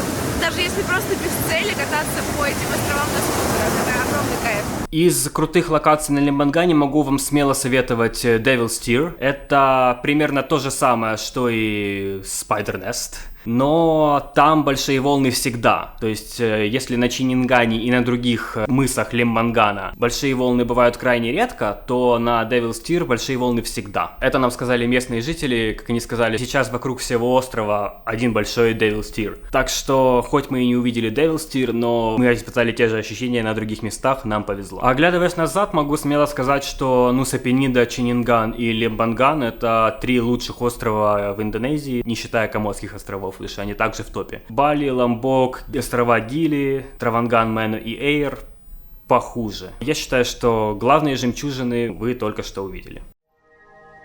Рано утром до отъезда я решил выйти на пляж нашего отеля с претенциозным названием Secret Beach и поснимать пейзажи. Особого шарма придавало то, что с этого пляжа видны скалы Нуса Пениды, которые, как всегда, разбивались огромные волны.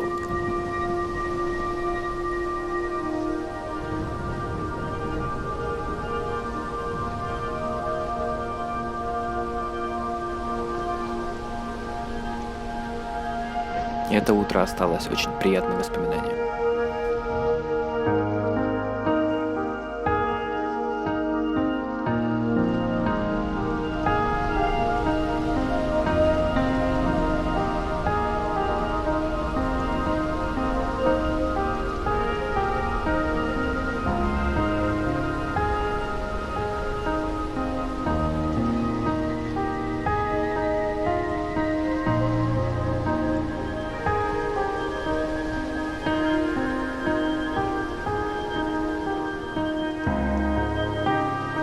А вот сам отель Вилла Тревели я, к сожалению, советовать не могу.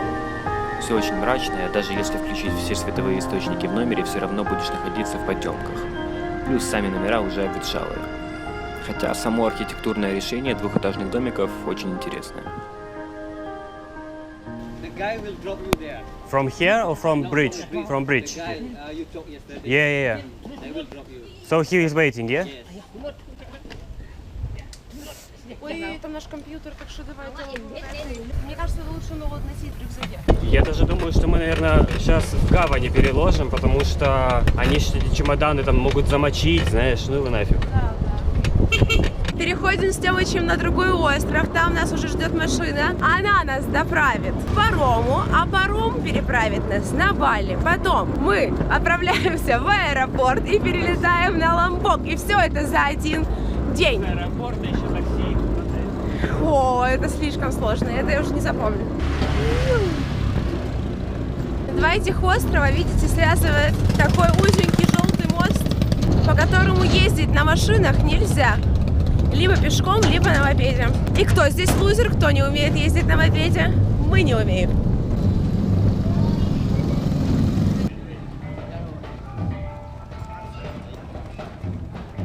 Hello. Да, я снимаю. Yes, thank you. Грузимся.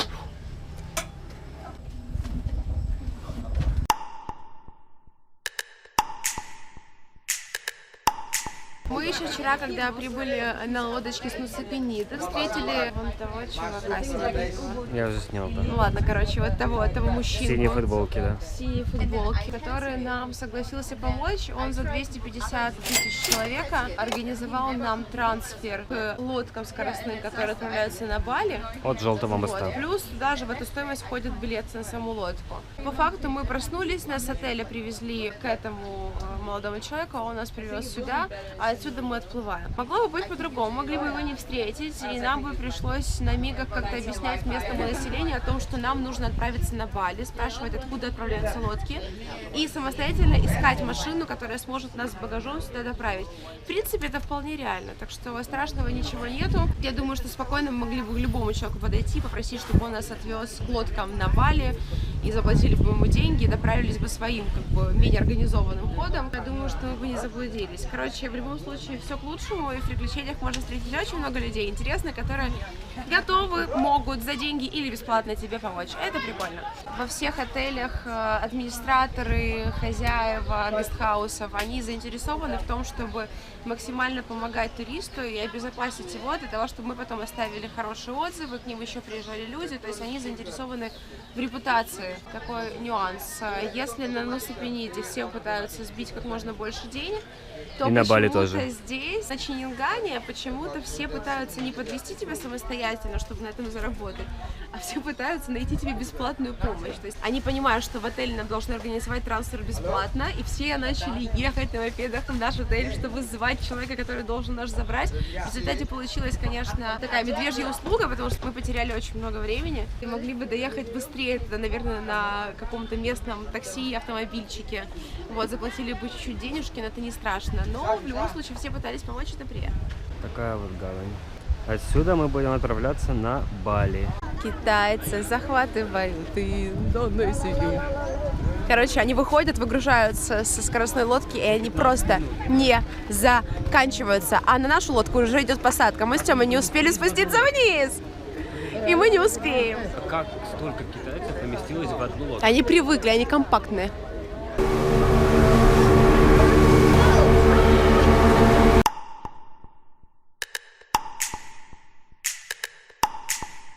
Вот так вот мы выходим с лодки.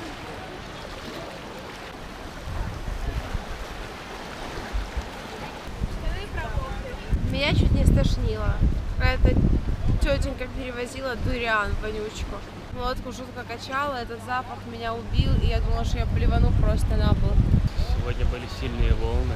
Если у вас слабый вестибулярный аппарат, обязательно пейте таблеточку от укачивания до того, как сойдете в лодку. Это минут 10 желательно, а то и 15. Ну, добрались мы за полчаса, как и обещано. Цена та же, 200 тысяч рублей человек. Сейчас ждем, пока ребята вынесут наш багаж. Вообще на таких волнах было страшно, что багаж упадет с крыши. Потому что багаж на крыше на верхнюю палубу. На таких волнах качало.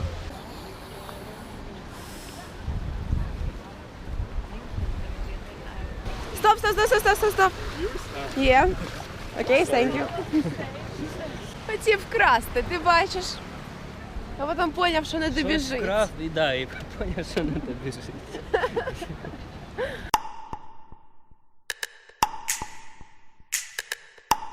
Нам задержали рейс впервые внутренней авиалинии Lion Air на 1,5 часа. За задержку они каждому пассажиру дают водичку и что-то в пакетике. Сейчас мы будем смотреть, что это. Печенье. И еще печенье. И все. Пакет. Если что, можно блевануть. Все. Мы с Тёмой сидим в аэропорту уже 2 часа, потому что наш рейс задержали, и вылететь мы сможем через минут 15. Это как-то обидненько, знаете ли, лететь, когда полчаса-то всего, а ждать рейса 2,5 часа. Сегодня у нас сумасшедший день, день-звездень, день переезда. Мы за сегодня успели отправиться с отеля на машину, которая везет нас на лодку, с лодки переплыв на другой остров, опять на такси в аэропорт. Сейчас мы должны лететь, до сих пор не летим, на другой остров, на Ламбок с Бали. И там нас опять забирает водитель, везет нас в отель. Мы уже сегодня ничего не успеем, потому что уже темно, и мы привыкли ложиться здесь спать в 9-10 вечера, чтобы просыпаться очень рано. День потрачен на дорогу. Так бывает, ребят. Тем обращается к вымышленным ребятам опять. Пока ребята, пока мама, папа, Нина, Илья, Саша, Ксюша и еще пару случайных зрителей. Пока.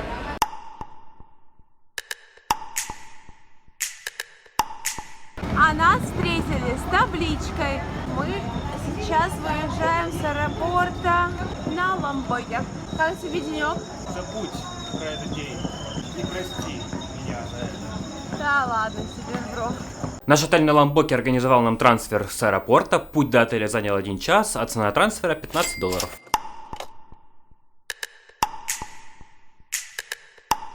Мы доехали и сразу же завалились спать, а на утро, впервые за наш медовый месяц, решили почилить у бассейна.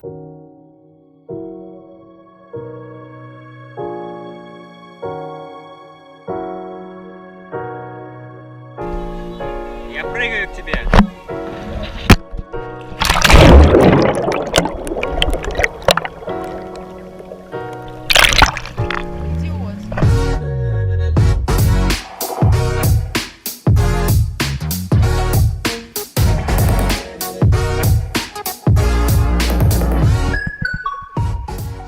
Мы сейчас на Ламбоке купили кокос всего лишь за 10 тысяч. Гораздо дешевле, чем на Бали. У нас хорошая гостиница, но буквально стоит отойти на 10 метров. Здесь оживленная трасса, стрёмно, некрасиво и ничего не происходит.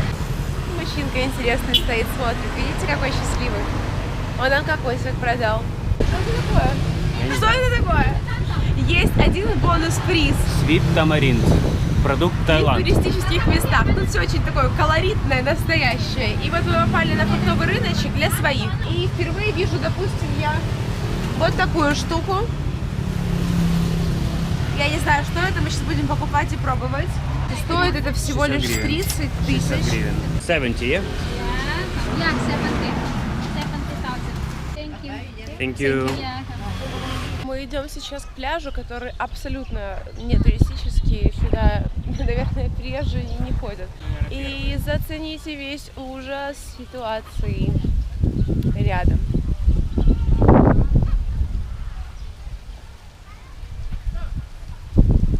Стрёмно. Нам нужно пообедать, и мне стрёмненько тут есть. Hello. Ну, креветки есть. Видите, как готовят рыбу?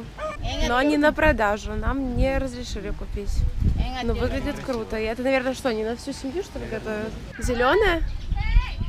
А такую можно есть, я так любовалась ей. Ну, давайте попробуем.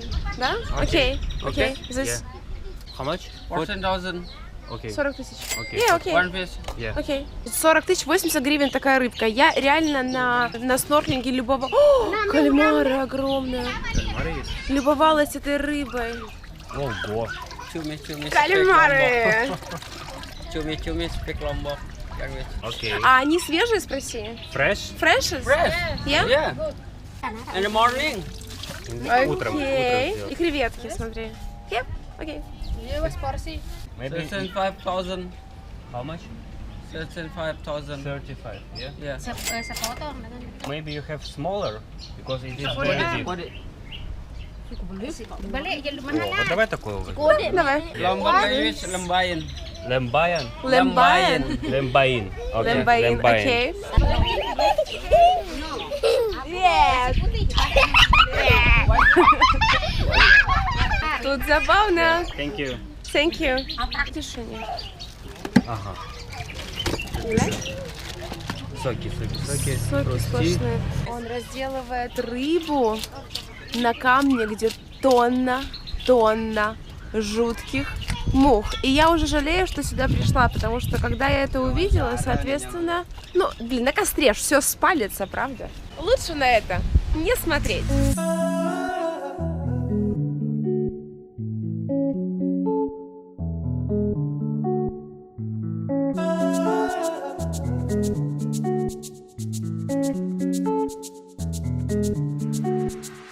Вода с лимончиком, видишь, как в ресторане.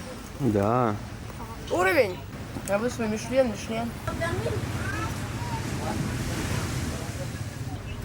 Не рискну. Привет.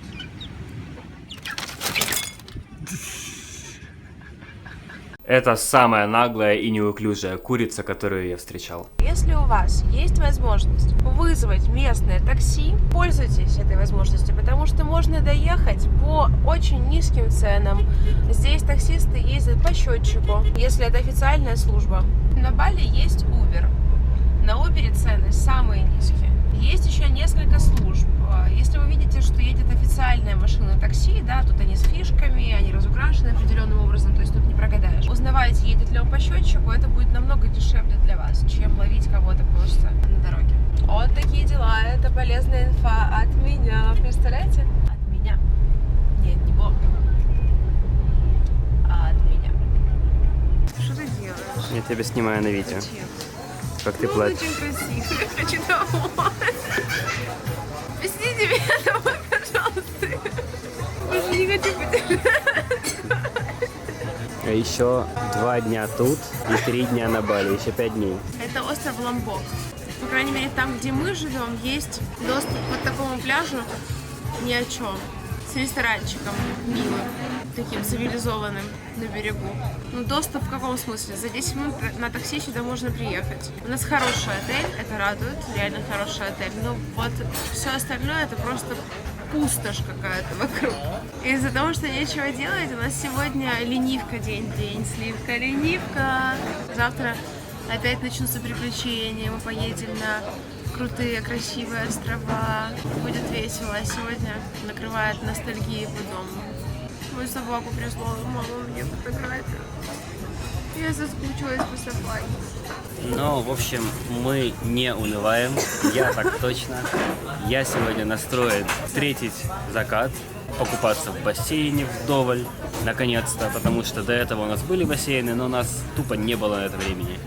Вот. И в этом же бассейне мы будем пить джин со швепсом и потом смотреть киношечку на ноутбуке.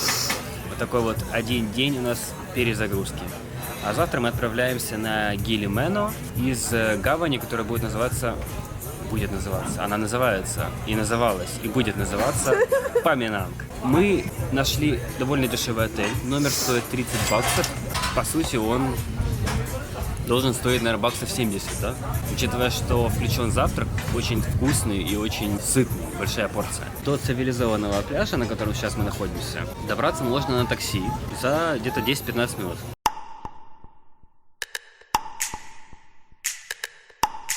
Uber на Ламбоке нет, есть только Bluebird такси из мобильных приложений. Поэтому скачивайте Bluebird такси и за 30 тысяч рупий приезжаете сюда. Тут такой европейский цивилизованный отдых, чистенькие пляжики, беленькие столики, ресторанчики. Через дорогу от нашего отеля есть такой трушный рыбацкий пляжик с грязным черным песком, черно-серым, с вонючими варунгами. Но мы там покушали гору еды морской за 140 тысяч рупий, ребят. При этом мы заказали рыбу, громадного кальмара, креветки, 2 порции риса, кабачки какие-то нам еще дали, 2 кофе балийских и еще 2 бутылочки воды нам дали, мы даже их не выпили. И за все мы заплатили 140 тысяч рупий, это 280 гривен. Где вы пожрете такую гору морепродуктов за 280 гривен? Главное теперь не отравиться. И мы не отравились. Кстати, еще важный момент. Ламбок остров мусульманский, и по опыту Шри-Ланки мы немножко настороженно относимся к мусульманам, потому что они довольно агрессивные были на Шри-Ланке. Вот тут же все нам улыбаются, и все добродушно настроены. В общем, люди приятные. Пока что мы склоняемся к тому, что лучше бы мы остались 1 день на Чанингане и 1 день провели еще в горном регионе Бали, там на озерах, в водопадах. Потому что, во-первых, сюда добираться надо на самолете. Рейс часто задерживают. Оказывается, что индонезийские компании Lion Air, Wings Air практикуют очень часто запаздывание рейсов. И мы вчера потратили весь день на дорогу, очень устали. Сегодня проснулись в 9 утра. Это вообще впервые. Мы обычно просыпаемся в 6-6:30. Ну и, честно говоря, тут особо делать нечего. Мы хотели ехать на водопады, но у нас просто нет сил, потому что дорога на водопады от нашего отеля заняла бы 3 часа в одну сторону. Вот, на машине. Поскольку нас уже от машин и переездов немножко подташнивает, мы решили сегодня сделать такой тюленей отдых. Нельзя сказать, что тут очень красивый пляж, тут абсолютно посредственный обычный пляж, поэтому, в принципе, Ламбок, наверное, он хорош, но сюда надо ехать в начале путешествия, когда у вас еще есть силы на водопады, на подъем на вулкан Ринджани, потому что там действительно очень красиво, но надо подниматься 1 день и потом еще день спускаться. Как минимум закладываете 3 дня на пребывание у вулкана, плюс дорога и так далее, и так далее.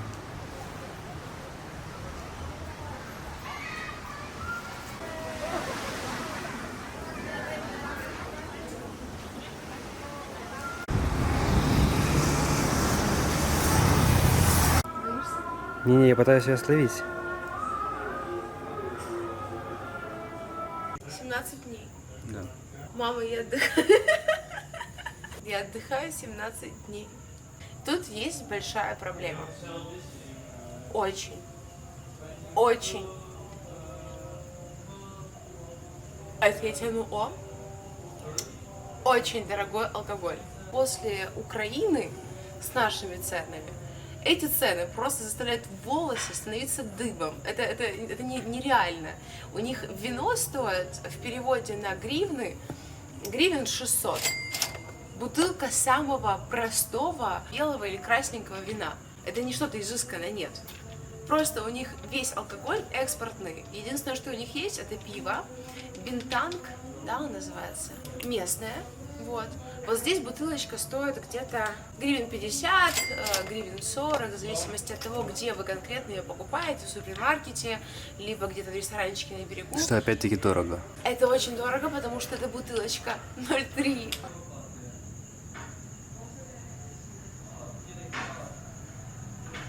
После 1 дня тюленевого отдыха мы возобновили наш активный график и с самого утра отправились на такси к причалу Паминанг для того, чтобы переправиться на остров Гили-Мэно, один из 3 маленьких островов Гили. Мы сейчас проезжаем очень красивую дорогу вдоль океана. И что можно сказать? Ну, действительно, есть очень красивые пляжи, пригодные для купания. В отличие от Бали, где очень высокие волны, каменистое дно. Мне кажется, для семейного отдыха, для отдыха в каком-то спокойном более состоянии, там на дня 3, в принципе, Ламбок может подойти. Если у вас хорошая гостиница и есть возможность добраться до пляжа на мопеде или на такси.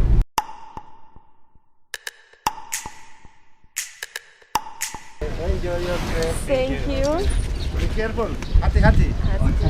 Хати-хати. Мы находимся в Паминанге, сейчас будем идти к лодке на Гили Мено. Такси туда не могут подъехать прямо к лодкам. Предлагают добраться на коняшке. Но коняшки эти, видите, они несчастные. Мне их жалко, и мы лучше пешком пойдем. Нам несложно 100 метров пешком пройтись. А фишечка-то в чем? Идти немало. А у нас, видите, какие рюкзаки, чемоданы. И это все очень непросто. Тёмыч на себе несет, я ему помогаю. Такси туда, к лодкам, не пропускают, потому что здесь у местных бизнес свой. Они людей на коняшках перевозят. Ну и, соответственно, чтобы такси туда ездило, это невыгодно. И это мерзко. Мы только что видели, как одна туристка ссорилась, прям орала на перевозчика, извозчика этого, потому что он потребовал вдруг сумму в 2 раза больше, чем они договаривались изначально. То есть людей тут еще и разводят. Неприятная история. Такое тут случается часто, к сожалению. Оказывается, есть 2 кассы.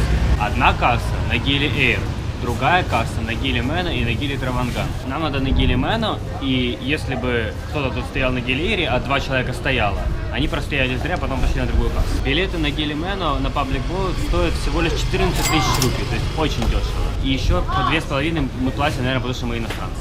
Проблема в том, что мы не знаем, когда отправляется наша лодка, потому что фиксированного времени отправления нет. Мы ждем, пока заполнится лодка людьми. Но мы не знаем, какая это лодка, и мы не знаем, кто еще едет на Гили Мено, и нам никто ничего не говорит. Поэтому мы пока что просто стоим. Вот это наша лодочка, на которой мы сейчас отправимся на остров. Желтая, желтая. А как же мы влезем в нее? Там же коробки. Я уже в 4-й раз это делаю. Пошли. Yeah, but I didn't ask you to do that. Просят, чтобы мы что-то дали за багаж ему. Ну сейчас. Странно, да. Когда что вырывают у спасибо тебя из рук не надо. чемодан, да.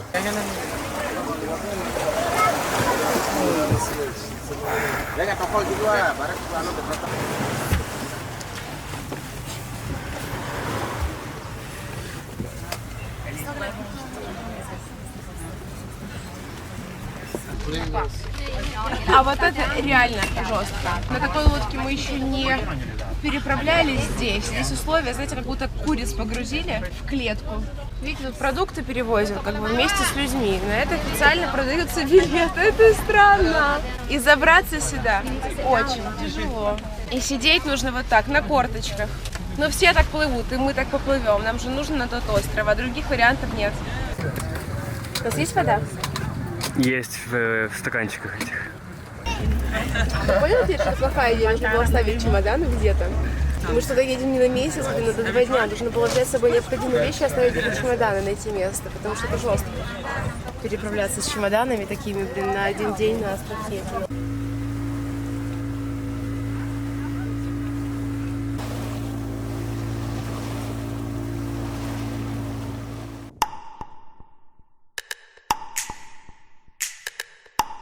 Тёмыч пошел за чемоданом, мы на Гили Мено.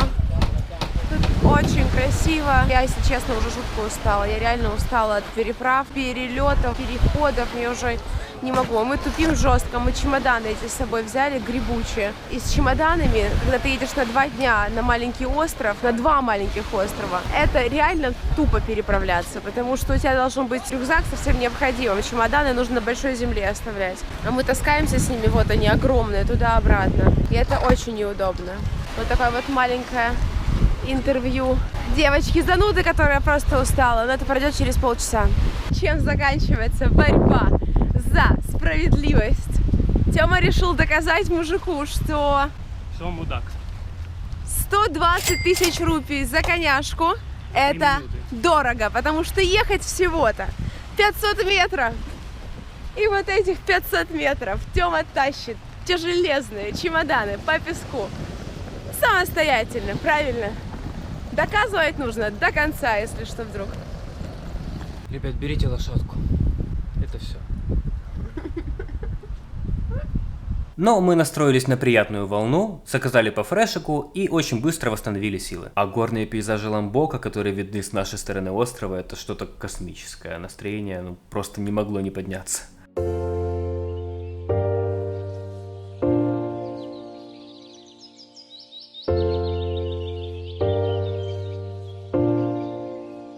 Feel good.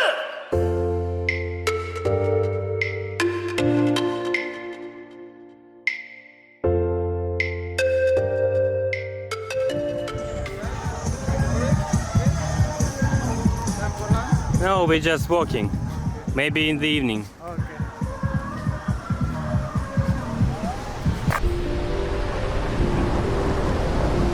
В общем, часок мы расслабились и пошли гулять по острову. Он совсем малюсенький, и мы без особых проблем за час обошли весь остров.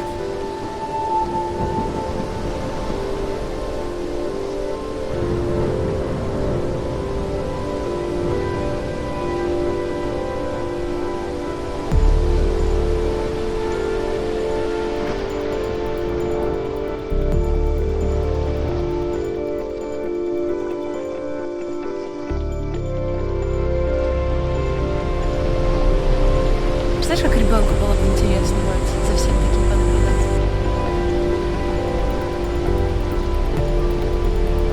Мы пришли на часть острова, где сейчас такой суровый отлив. Вообще говорят, что тут можно снорклить, но во время прилива. Поэтому мы сейчас пойдем на другую часть острова, чтобы посмотреть, что есть там. Могут ли нам предложить там трубки для снорклинга. А впереди Гили Траванган. Да. Расстояние между тремя островами пару километров, и по вечерам слышно музыку соседнего Травангана. Это самый тусовочный остров, Гилимену самый безлюдный, самый уединенный, а Гилиэйр что-то среднее. К сожалению, так тоже бывает. Привет, Винница! Привет, Одесса! Привет, Украина! Тут есть, оказывается, заброшенные, ребят, бунгало. Не так уж и много туристов сюда приезжает, раз бунгало заброшенные есть. Вот такие есть еще разрушенные здания. Что тут вообще происходило? Почему оно такое обвалившееся, непонятно.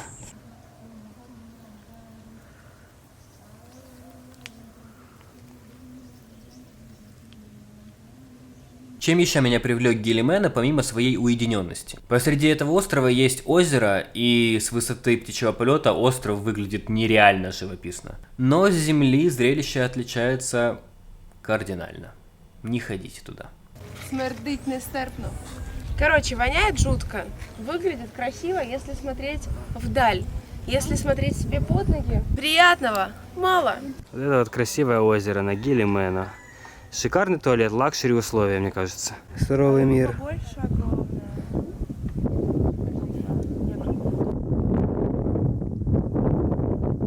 В конце концов, мы дошли до другой стороны острова, где был прилив, взяли в аренду маски и трубки по невысокой цене и пошли кайфовать.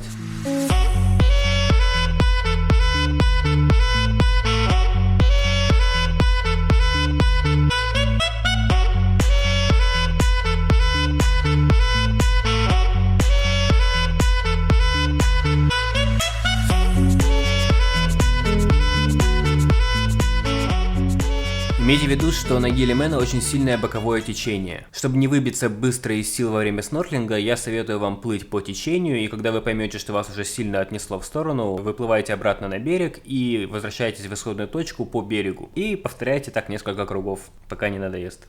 В общем, наплавались мы вдоволь, аж до заката. А закат на Гилимену просто потрясающий. Просто посмотрите на это.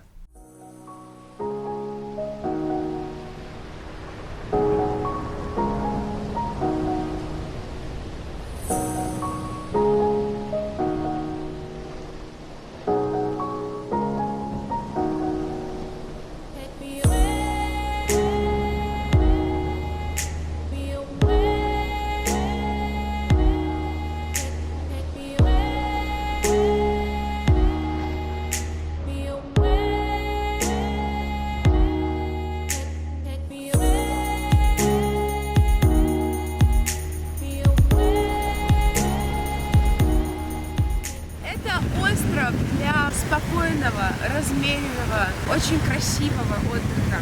Здесь нереально красивая прибрежная линия, белющий песок и лазурное море. Можно сидеть вот в таких вот беседках и просто наслаждаться этим видом, попивая свежевыжатый сок и ловить кайф. Дней 2 тут достаточно с головой, потому что единственное, что здесь можно делать из активности, это снорклить. Единственный момент, тут очень-очень мелко, и для того, чтобы добраться до глубины, нужно пройти пузом по всем кораллам, которые желательно не трогать, потому что коралловые рифы нужно беречь, и трогать их ногами, руками нельзя. Соответственно, ты ложишься кузов практически на коралл, который не трогать при этом очень сложно. Пытаешься добраться до глубины, где ты уже можешь в кайф поплавать, наблюдая, как в огромном аквариуме, только вживую, за разноцветными рыбами. Их там тоже много, хотя не так много, как, конечно, во время лодочного тура, да, в открытом океане, мы когда плавали, видели. Нам хватило одного дня, уже завтра мы отправляемся на другой остров, а здесь мы получили огромное удовольствие, мы прошли полностью по радиусу. Ничего особо красивого, кроме таких же вот классных берегов, не увидели и решили, что это, в принципе, бессмысленно. Можно сюда приехать на 1-2 дня, получить удовольствие от лежания на пляже, от сидения в таких беседках, от просто такого экзотического баунти формата вида. Брать велики здесь бессмысленно, потому что по песку на них ездить очень сложно. Намного легче пройти весь остров за час своими ножками. Здесь есть посередине острова озеро, оно жутко воняет, и там дохлая рыба, потому туда, в принципе, если вам и не хочется идти, не обязательно. А все, что касается прибрежной линии, это реально красиво. Сюда стоит приехать, сюда стоит увидеть. Здесь стоит поплавать с масками. Мы получили кучу удовольствия, так что, в принципе, не пожалели о том, что переправляли сюда. Это, было сложно. Не берите с собой на маленькие острова много вещей. Если вы приезжаете сюда на пару дней, возьмите все самое необходимое в рюкзаки. Либо, в принципе, путешествуйте с рюкзаками, а не с чемоданами. Либо берите с собой вещи и планируйте поездку так, чтобы можно было в одном отеле их оставить, а по другим островам поездить с маленькими рюкзачками, потому что мы, конечно, как ослики тащим на себе огромный груз, но это делает Тёма, конечно, так, с сумочкой, знаете ли, но мне его жалко. Это же неадекватно, но это называется «задурной головы ногам-то и боляче». Потому что не подумали мы, что сложно будет нам с чемоданчиками таскаться. В общем, нужно сделать свою поездку максимально всегда комфортной. И думайте о том, что тяжелые вещи тяжело носить. Гилимена оправдал все мои ожидания, потому что мы уже немножко подустали, и впечатления в последнее время смазываются уже от путешествия. В первую очередь, наверное, это не из-за того, что очень много дней, а из-за того, что много переездов, и мы немножко не рассчитали по времени. Гилимено оказался таким спокойным, душевным местом, что, честно говоря, хотелось бы остаться тут еще на один день. Я не любитель тюленевого отдыха, но тут он даже какой-то не тюлень, тут он какой-то отдых для души скорее. Но, правда, цены на самом острове довольно-таки высокие. Оно того стоит, потому что это чудо природы. Наверное, за такое чудо стоит переплачивать. Вот сейчас рыбаки выловили рыбу и ее продают. Здесь все так красиво, аккуратненько, свежо, не воняет, дико, мухи не летают в диком количестве. 75 for one? Это очень дорого. Слышал, да? 75 за друг.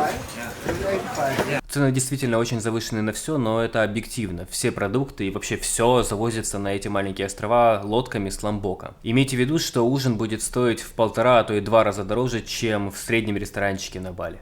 На отеле, я считаю, тоже цены очень завышены, причем номера так себе, мягко говоря, но спрос диктует предложение. Экономический закон, с которым никогда нельзя спорить. Интересно, что здесь домики очень далеко друг от друга расположены. Очень, кстати, красивые, они, посмотри, в таком европейском стиле сделаны, видишь? Да, вообще, знаешь, как частные дома.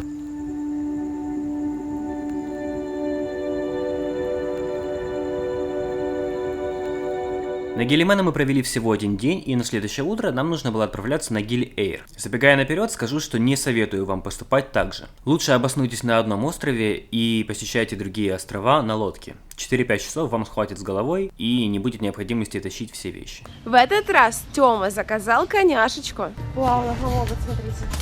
Такое тут редко бывает. Не в плане Индонезии, а в плане этого острова, плохих отелей за огромные деньги.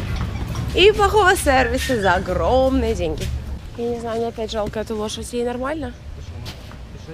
Да, давай, может, пешком. We can go on foot, okay? You just bring our luggage and we go on foot, okay? You walk? Yeah, walk. On the luggage? Yeah. Жалко лошадь, не жалко. It's difficult for the horse, you know? Thank you. Лошадь, прости, пожалуйста, что тебе придется везти наши вещи. Ну, спасибо тебе за это большое. Спасибо. Тут реально невозможно тащить чемоданы по песку. Если бы был выбор между тук-туком и лошадью, мы, конечно, бы выбрали бы тук-тук. Я вообще не считаю, что животные должны выполнять такую работу и должны вот так эксплуатироваться. Лошадки здесь маленькие, Они маленькие, да, это вообще жесть. Их жалко. Лучше бы у них были квадроциклы или тук-туки, это было бы адекватней. Yeah. 5 minutes. Public Boat на Ломбок отправляется 2 раза с Гили-Мэну с 7 до 8 утра и с 12 до 3:15. То есть это 2 временных отрезка.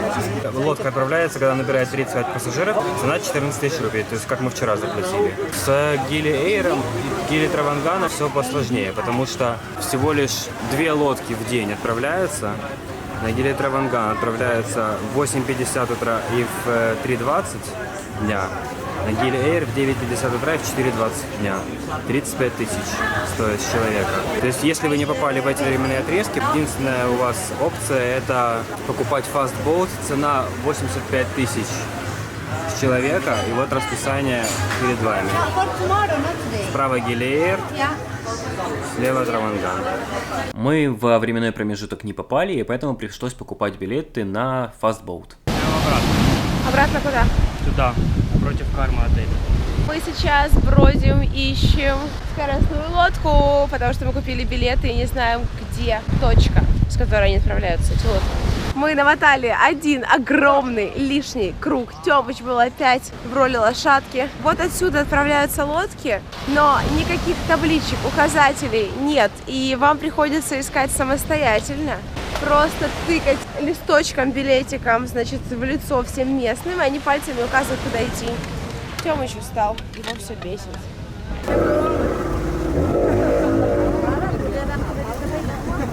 Вот она, дорогая лодка. Больше похожа на плот. Все погрузили свои чемоданы. Тёма делает все принципиально сам. Ему надоели индонезийцы, которые за все требуют деньги.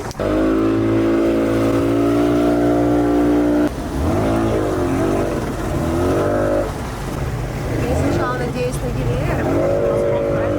Да. Да, сейчас люди будут выгружаться к нам.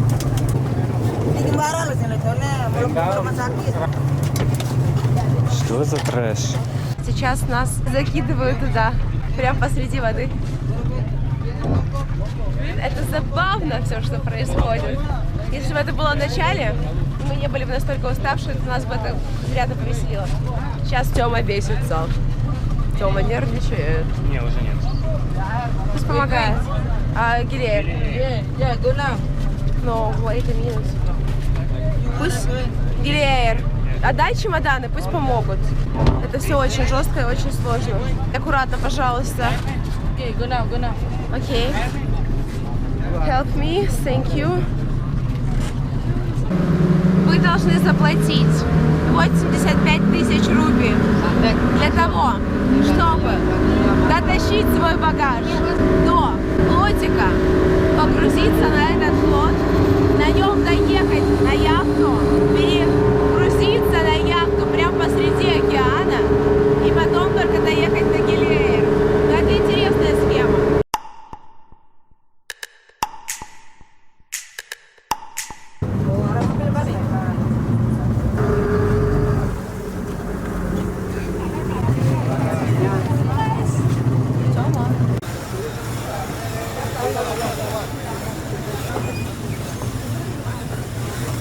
Видите, вот таким стрёмным образом с крыши яхты выгружают багаж, так что если у вас есть возможность, не берите с собой чемоданы на эти острова. Вообще не берите их в поездку, берите огромные удобные рюкзаки. Ну вот мы с Тёмычем могли спокойно обойтись без чемоданов и что-то их прём с собой, непонятно какого фига могли их оставить на Ломбойке. Мы просто вообще не думали и не знали, что может быть так. Дай бог, чтобы их выгрузили нормально, потому что там все наши вещи и деньги. Помните, как в прошлой серии я тащил чемоданы по песку из-за очень высокой цены на лошадь? Так вот, на Гили-Эйр цена еще выше. Но в этот раз я уже даже не торговался. Боже, он её пьёт.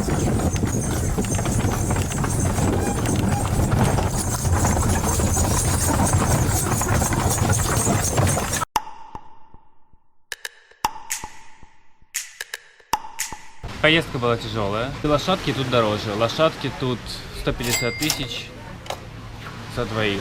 И поездка на лошадке, честно говоря, ужасающая, потому что тебя трясет, водитель харкается, бьет лошадь, и ты ударяешься почками об железные трубы на каждой кочке.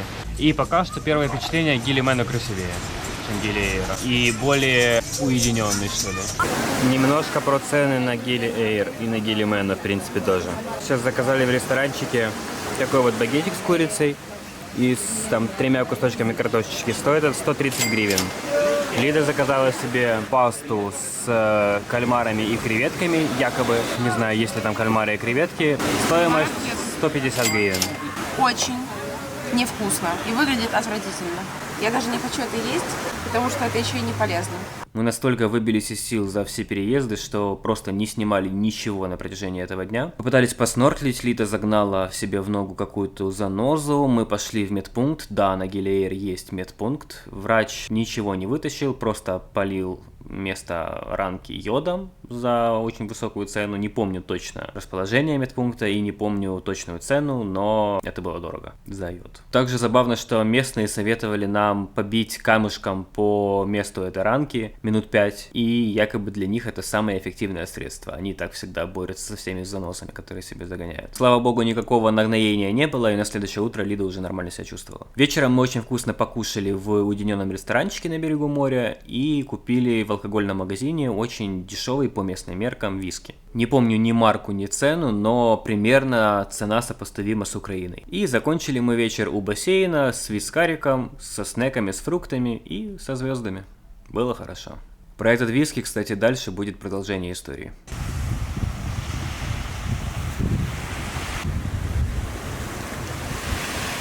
Мы сейчас завтракаем на Gili Air. Что касается 2 этих маленьких островков, на которых мы побывали, сюда не стоит приезжать и поселяться, потому что здесь реально дорого, дороже в 2 раза, чем даже на Бали. И скудненько. Вот, допустим, да, у нас номер стоит там порядка $100, даже выше, и входит сюда завтрак. Что у нас идет на завтрак? 2 маленьких тосточка, и вот тебе сейчас омлетик принесут. Плавать здесь нельзя, потому что ты пузиком по коральцам ползешь. И вот мы сегодня заказали тур с гидами для того, что нас вывезли подальше, туда уже в открытый океан, и дали нам круто поснорклить. Сюда, наверное, нужно приехать на полдня, полежать в кайф на красивых берегах, на красивых пляжах. Может быть, погулять по острову, да, и свалить на Ломбок обратно на лодке. Это вполне возможно. И это позволит вам сэкономить деньги и получить такие же впечатления. Вы не профукать все, что здесь можно получить на островах. Мы взяли себя в руки и отправились все-таки На снорклинг с подводными статуями.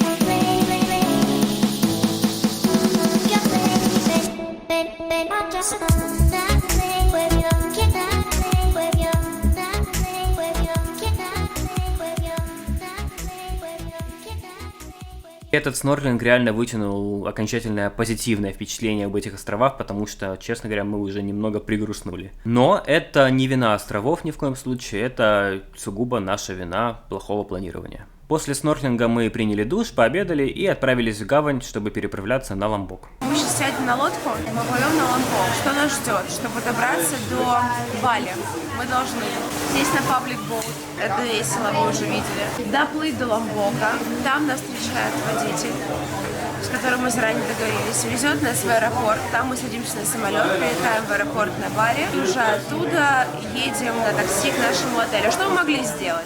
Мы могли просто переплыть на Бали на скоростной лодке отсюда. Мы не знали, что так можно. А вы будете знать, вам повезло. Это стоит дешевле, чем добираться до аэропорта и при этом покупать билеты на самолет. Можно с Бали, с Санура доплыть сюда и потом вернуться обратно с 2 рюкзачками и посмотреть все эти острова. Если бы мы купили билеты в Сануре на лодку сюда и обратно, мы бы заплатили 1 400 000 рупий. И потратили бы 3 часа на дорогу суммарно. Туда 1,5 часа, полтора часа обратно. Вместо этого мы купили билеты на самолет, который стоит 950 000 рупий. Лодку, которая стоит суммарно около 100 000 рупий. Также такси обошлось нам где-то в 600 000 рупий. И мы потратили 2 дня на дорогу. Полноценно. Мы победители.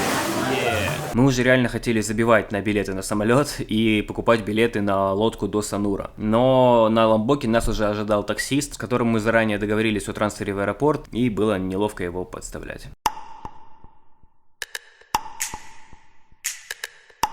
Но зато по дороге мы заехали в лес обезьян, они, как всегда, прикольные. Что, она его родила? Да. А, какой ты смешной.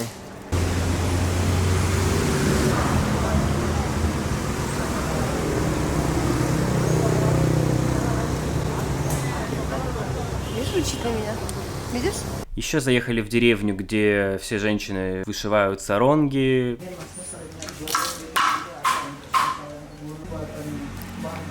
Видишь, как сложно, нужно продумать полностью рисунок. Схеме. Но просто создать такую ткань, это очень трудоемкий процесс, потому что нужно продумать все схемы, там она очень сложная, мне не разобраться. На самом-то деле у нас тоже так пряли ткань раньше. Мы сейчас с Тёмычем находимся в магазине традиционной одежды, но при этом здесь ее создают. В этой деревне практически все женщины занимаются изделиями такими. Для того, чтобы сшить один саронг, требуется 1 месяц ручной работы. Мужской саронг стоит 250 000 рупий, женский 300, но можно торговаться. Это тоже было довольно интересно. Я пытаюсь себя хоть как-то убедить в том, что наше решение было не таким уж плохим. Ну, господи, сколько же времени мы зря потратили на этот переезд.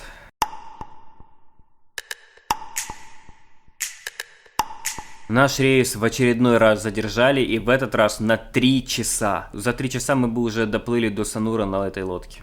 И мы снова это делаем. Мы идем к самолету. Мы ждали его 3 часа. 3 часа ждали этот некрасивый самолет, чтобы за 25 минут долететь.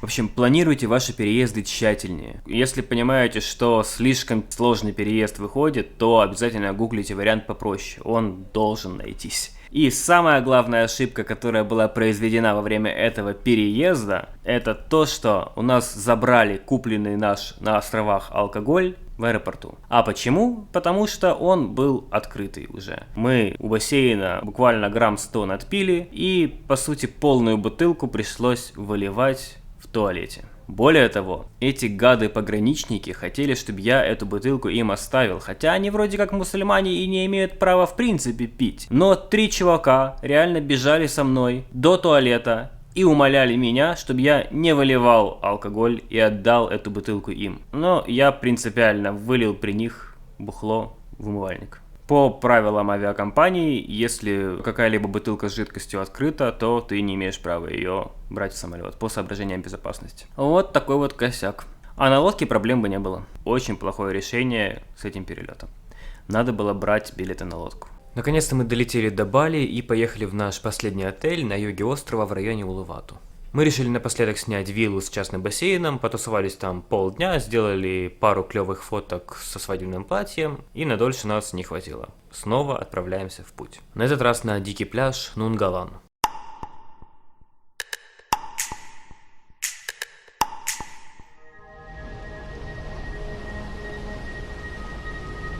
Мы на юге Бали, Нунгалан. Мы, конечно, сняли офигительную виллу и могли 2 дня провести там, валяясь в собственном бассейне. И там даже ванная есть, между прочим. А это вообще не шуточки. Но стоит ли тратить 2 дня впустую? Наверное, нет. Поэтому мы пришли сюда и сейчас покажем, как здесь нужно спускаться к пляжу.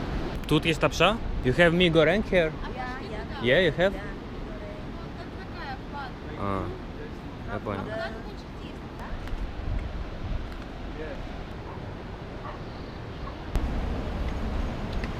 Ну, вы знаете, после Килинг-Кинг вообще ничего.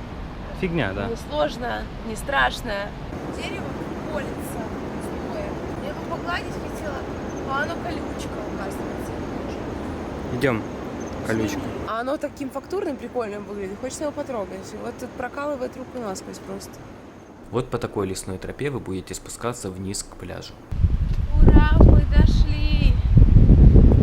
Мама, я уже месяц путешествую, мам. А мы идем навстречу приключениям. У-у-у! Куда? Там вода.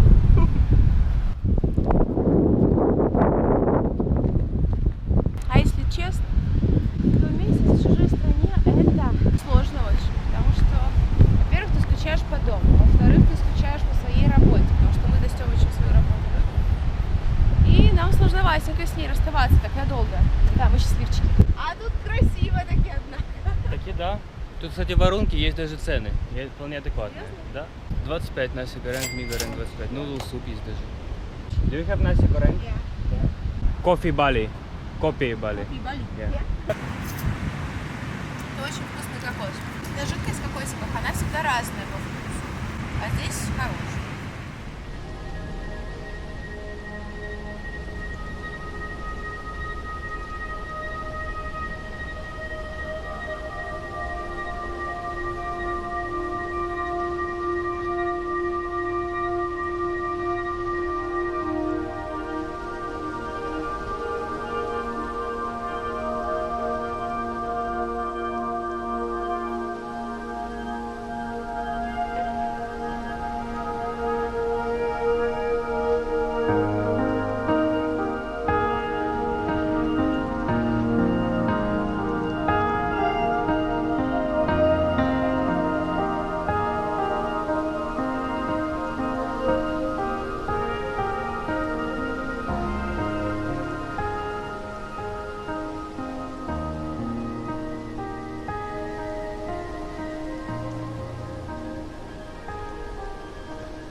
Неизгладимое впечатление. Наверное, второй мой любимый пляж на Бали.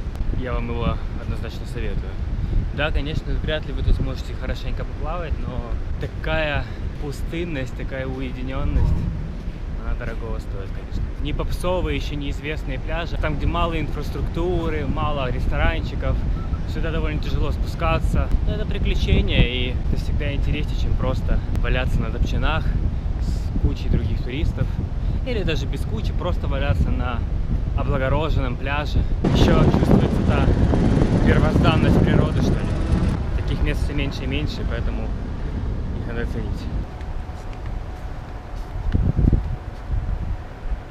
Я думаю, что это отель такого формата. Это очень прикольно. Я бы тут пожила один день. Что у них с ванными делами и туалетными, интересно? А не, ну там чьи-то шорты, тапочки, там явно кто-то есть. Значит, это отель. Вы не только находитесь на берегу безлюдного пляжа, и справа от вас зеленая скала отвесная. У вас еще есть телескоп, вы можете за звездами понаблюдать.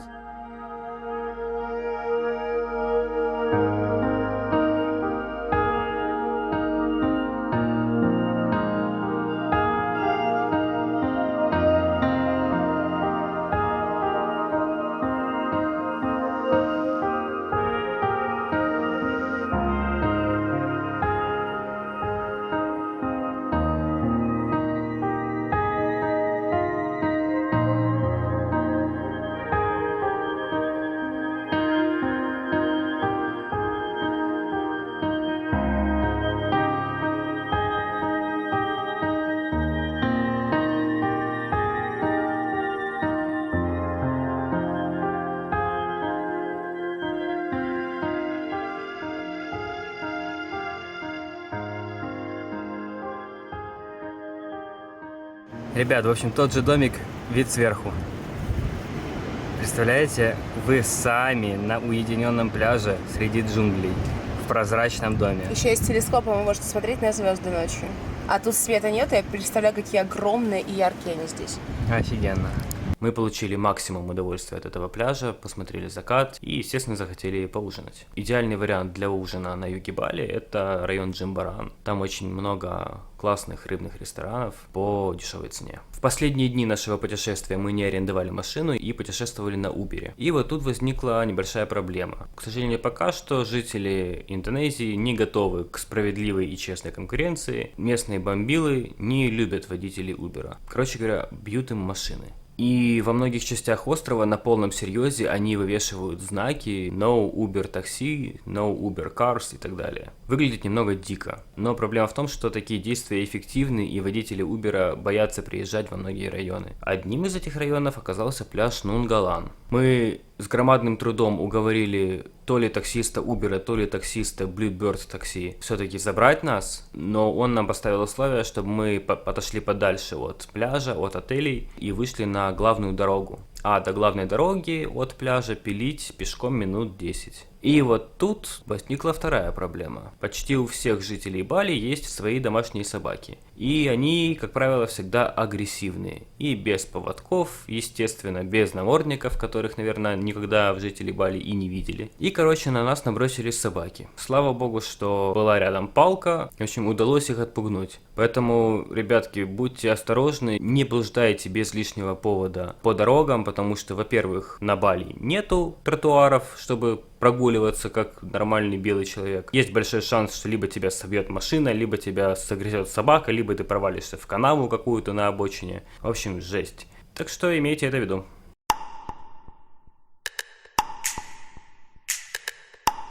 Приехали мы с Тёмой в Джимбаран. Это на Бали, все это место знают. Сюда зачем нужно приезжать? Конечно же, на покушать.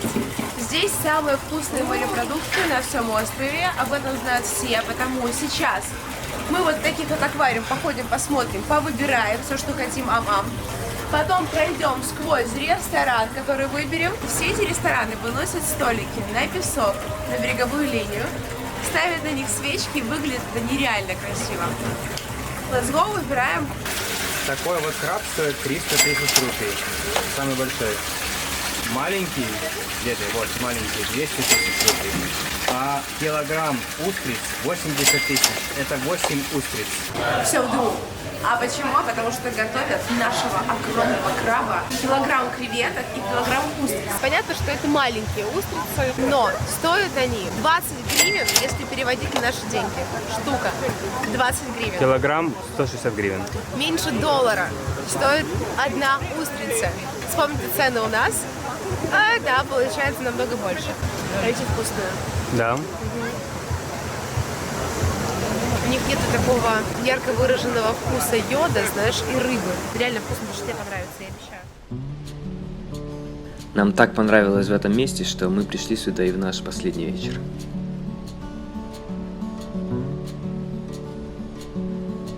Так закончилась наша сказка. На берегу Индийского океана, со вкусом лимонного пива и свежих морепродуктов, со звуками гитары и океана.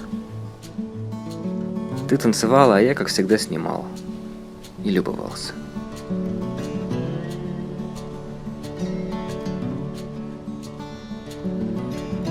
Возможно, все было не так идеально. Ребята играли не лучшую музыку, и официант навязчиво присел на ухо. В реальности ведь тоже все закончилось не так.